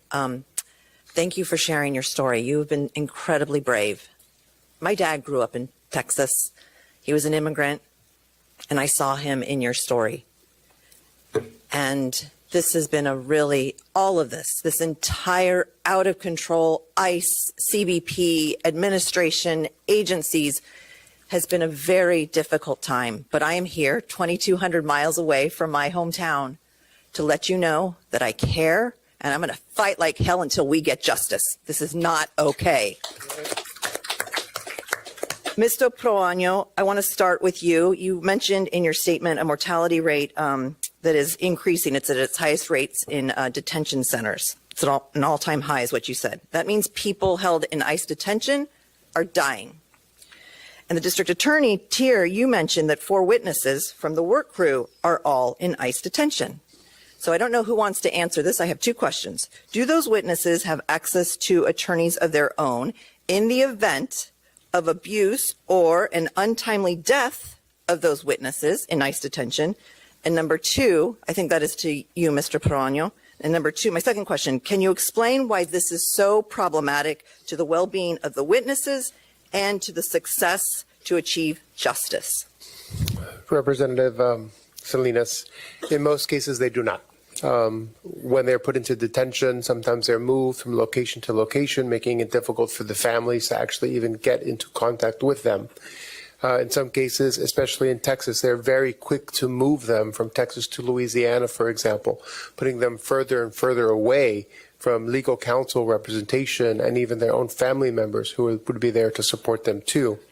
And very sadly, the cost to actually have legal representation, given that the entire system is overwhelmed, immigration legal service organizations are literally stretched to full capacity, and the legal community that's there that can provide service, sometimes it is getting exceptionally expensive. It used to be $2,500 to $5,000. Now they're asking for $15,000, $18,000, $25,000 or more for representation in cases where they don't even have all the facts. So very sadly, our biggest challenge is getting lawyers for these detainees when they need them most. And now, DA Tier, why is this so important to the case? These are the 3 unbiased eyewitnesses that we have, period. When you think about the conditions that anyone that's incarcerated is under, but people that are incarcerated in that detention center specifically, they're on a different sleep schedule. They don't get the same level of sleep. They're displaced from their families. They are not able to memorialize what they saw and what they experienced in the same way that they would be in a sterile interview room. They are under a different set of stressors because they don't know if they're going to wake up tomorrow in this country. So all of these things go into the veracity of the statements that they're able to give to us, the ability to speak freely, which is one of the biggest concerns that we have. These aren't lawyer rooms that you think of even in the Harris County Jail that don't have recording devices. We have no idea who's listening when they're giving these statements. So the fact that they're still in there is extremely concerning in our ability to really interview them and get what we need. Mm-hmm. Thank you again. I'll be respectful of time and yield back. Thank you, Congresswoman. We will now hear from the Congress member from the state of New Jersey, Rob Menendez. Thank you, Chairman, and thank you to all of our witnesses for being here today, especially Mr. Salgado Araujo's family. I can't begin to imagine how incredibly painful today's discussion must be for you. And I want you to know how grateful we are that despite that pain, you are still choosing to share the truth with the American people, a truth that we will carry with us forward back to D.C. and back to all of our districts. We're here today because a family lost a husband, a father, and it was entirely preventable. And we're here today to address the actions the Trump administration has taken that have made tragedies like this more common in our country. By design, our immigration enforcement has become so aggressive, so inhumane, and so insulated from accountability that families across the country, from Newark to Minnesota to Houston to Maine, are losing their loved ones in senseless acts of violence. A year ago, outside Delaney Hall in Newark, I said that no one is safe in Trump's America. Not fathers, not mothers, no one. Today is a painful reminder of that. And from day one of this administration, they have repeatedly lied to the American people about their actions. Mr. Perano, when someone is killed by federal law enforcement personnel, including ICE agents, should the American people be able to trust the government's account of that incident? Just yes or no? Yes. And why is that so important? It's so important because it's the transparency piece of it. We don't really know who these folks are. They're masked agents, for example, with no identification, no credentialing at all whatsoever, riding around in vehicles that are unmarked at the end of the day. But that's not what happened here in terms of being able to trust the government's account. Before any evidence was made public, before Lorenzo, Ronaldo, and their family had even been notified, let alone received answers, the Trump administration was already rushing to justify the killing with contradictory narratives that vilified the victim, their father. DHS initially claimed that Mr. Salgado Araujo was the subject of a targeted immigration enforcement operation before later acknowledging that he was not the intended target after all. District Attorney Tier, just yes or no, does the fact that DHS immediately provided a rushed and inaccurate account of what happened call into question the administration's credibility? Yes. I agree. And time again, we've seen the Trump administration bend the truth to justify fatal incidences and other acts of violence. After agents killed Renee Good in Minnesota, DHS claimed she, quote, weaponized her vehicle as an act of domestic terrorism, despite clear video evidence that showed otherwise. District Attorney Tier, from your perspective, are these instances of misinformation isolated?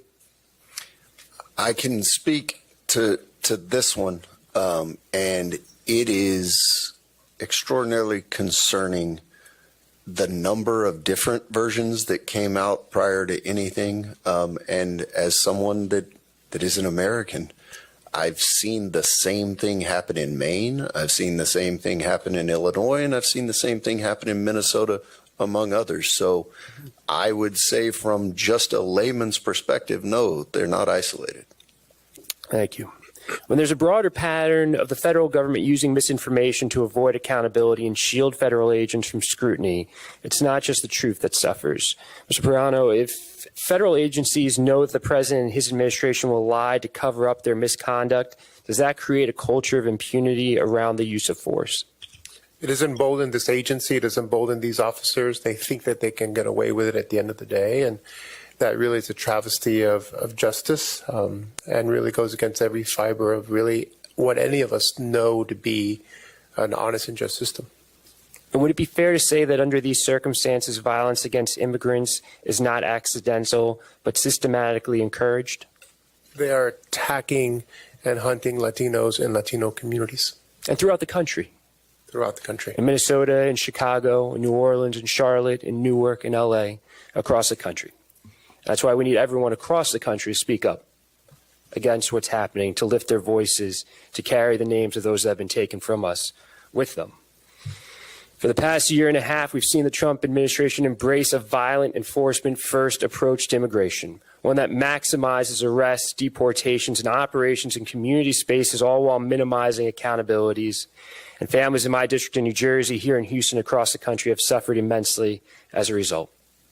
We owe it to Mr. Salgado Araujo and his family, as well as every family that has been or will be impacted by immigration enforcement actions, to hold the Trump administration accountable and to fight for a more humane immigration system. This does not end today. It will not end today. And it will not end until there's accountability, justice, and until we end this national nightmare. I yield back. Thank you. Thank you, thank you, Congressman Menendez. And to finalize the question period of this hearing, we will hear from Representative James Walkinshaw. Thank you, Chairman Espaillat, Ranking Member Thompson, and especially Congresswoman Garcia. Your leadership in this moment has been amazing. How many more of our dads have to die? Lorenzo and Ronaldo asked us that question. How many more of our mothers have to die? I appreciate all of the witnesses today. You all have provided valuable insights and information, but I came across the country to see Ronaldo and Lorenzo, to look into your eyes and to see your pain and your anger so that I can take it back to Washington and communicate it to my colleagues. But I also saw your resolve. You know, I left my house this morning in Virginia. It was early in the morning. It was dark. My 5-year-old son was asleep, went into his bedroom. I kissed him on the forehead, and I said, Daddy will be home tonight. And I will. But your father didn't make it home. Juan Sebastian Guerrero didn't make it home. Renee Good didn't make it home. Now, Ronaldo and Lorenzo, when you're a dad, you're always kind of wondering, are you doing a good job? Your dad probably asked himself that. But as I listen to you and see you, it's very clear he did a hell of a job. Mm-hmm. And I know that he is very, very proud of you. Recently, members of the Homeland Security Committee had a closed-door briefing from ICE on their use of force policies. Republicans not willing to have an open hearing with ICE under oath to discuss those policies.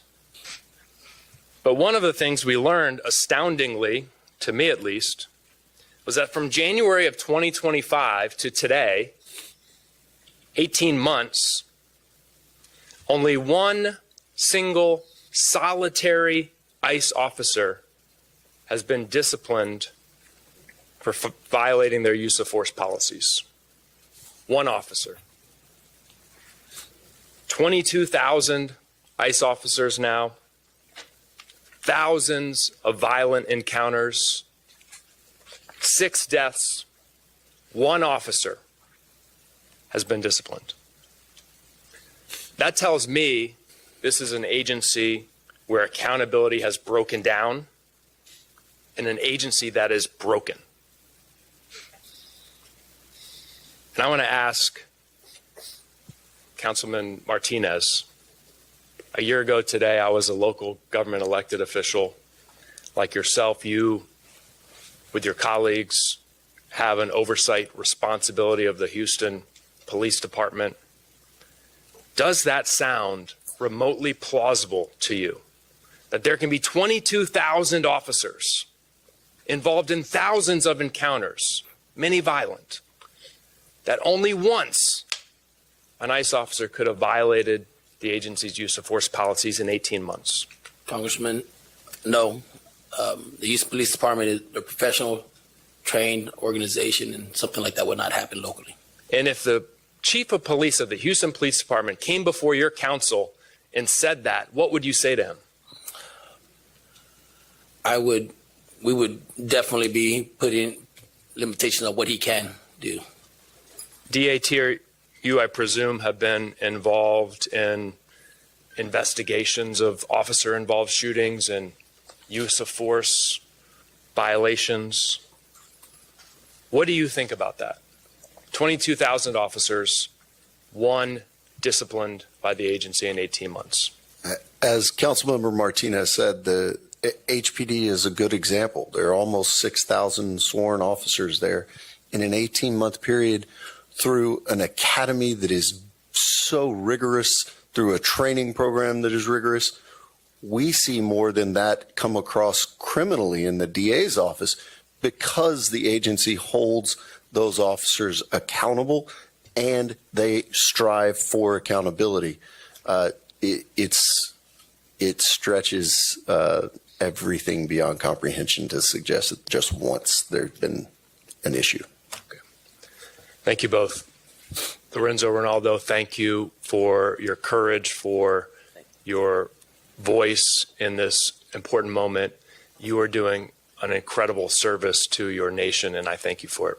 Thank you, Mr. Chairman. Thank you, Congressmember. This ends the question period of this hearing. We want to thank the witnesses that came forward today. We want to thank the community for coming out and your steadfast support for this family. And with that, we will hear closing remarks from Congresswoman Sylvia Garcia. Thank you, Mr. Chairman, and I too want to thank all the witnesses today, and of course, thank them for their honesty, their courage, and your willingness to share your story, especially Mr. Salgado's sons. Share them with Congress and with the American people. I also want to thank every member of the community who is here and for supporting this family as we go through this process. I want to thank also Judge Lena Hidalgo and the entire county team headed by our former colleague, Erica Lee Carter, who is now the county administrator. Thank you for hosting us today and handling all the logistics. I want to thank Mayor Whitmire, who's still with us here today, and has been through a greater part of this hearing, because it's really going to take all of us working together. Today is just one hearing, but it's not the last hearing. Today was about making sure this community knows that no one will ever forget Mr. Salgado, and that we're not going to forget all the other deaths under the custody or in the control of ICE. Throughout today's testimony, we heard difficult stories, but we've also heard about fear in the community. We heard about uncertainty. We heard about families whose lives has been changed forever. I wish we had also heard from ICE and the Department of Homeland Security. But unfortunately, as I said earlier, they chose not to come testify, and they've also chose not to answer any of our questions in writing, and we've introduced those letters into the record. But their absence does not erase the questions that have been asked today. It does not erase what happened on July 7th, and it certainly does not erase Congress's responsibility to pursue the truth. The people of Houston deserve answers. They deserve transparency. They deserve accountability. To the Salgado family, I want to say again, thank you. I know that no hearing can lessen your pain. No hearing can bring Lorenzo back. But your willingness to share your story has ensured that his life will not be reduced to a statistic or forgotten in a government report. This is the beginning. We will continue demanding documents, seeking testimony, and asking the questions of all the federal agencies involved, especially those who have refused to answer. And we will continue standing with this community because accountability has no option. Transparency is not optional. The Constitution is not optional. We owe the Salgado family the truth. We owe the community accountability. And we owe future generations a government worthy of the public's trust. I now want to also thank Ranking Member Thompson and Chairman Espaillat and all my colleagues who came from across the country and everyone who participated today. Again, this hearing is not the ending, but our work is also continuing. We will seek justice for Lorenzo Salgado Araujo. We will continue fighting for accountability, and we will continue standing with the people of Houston and this family until justice is done. Thank you, and the hearing is adjourned.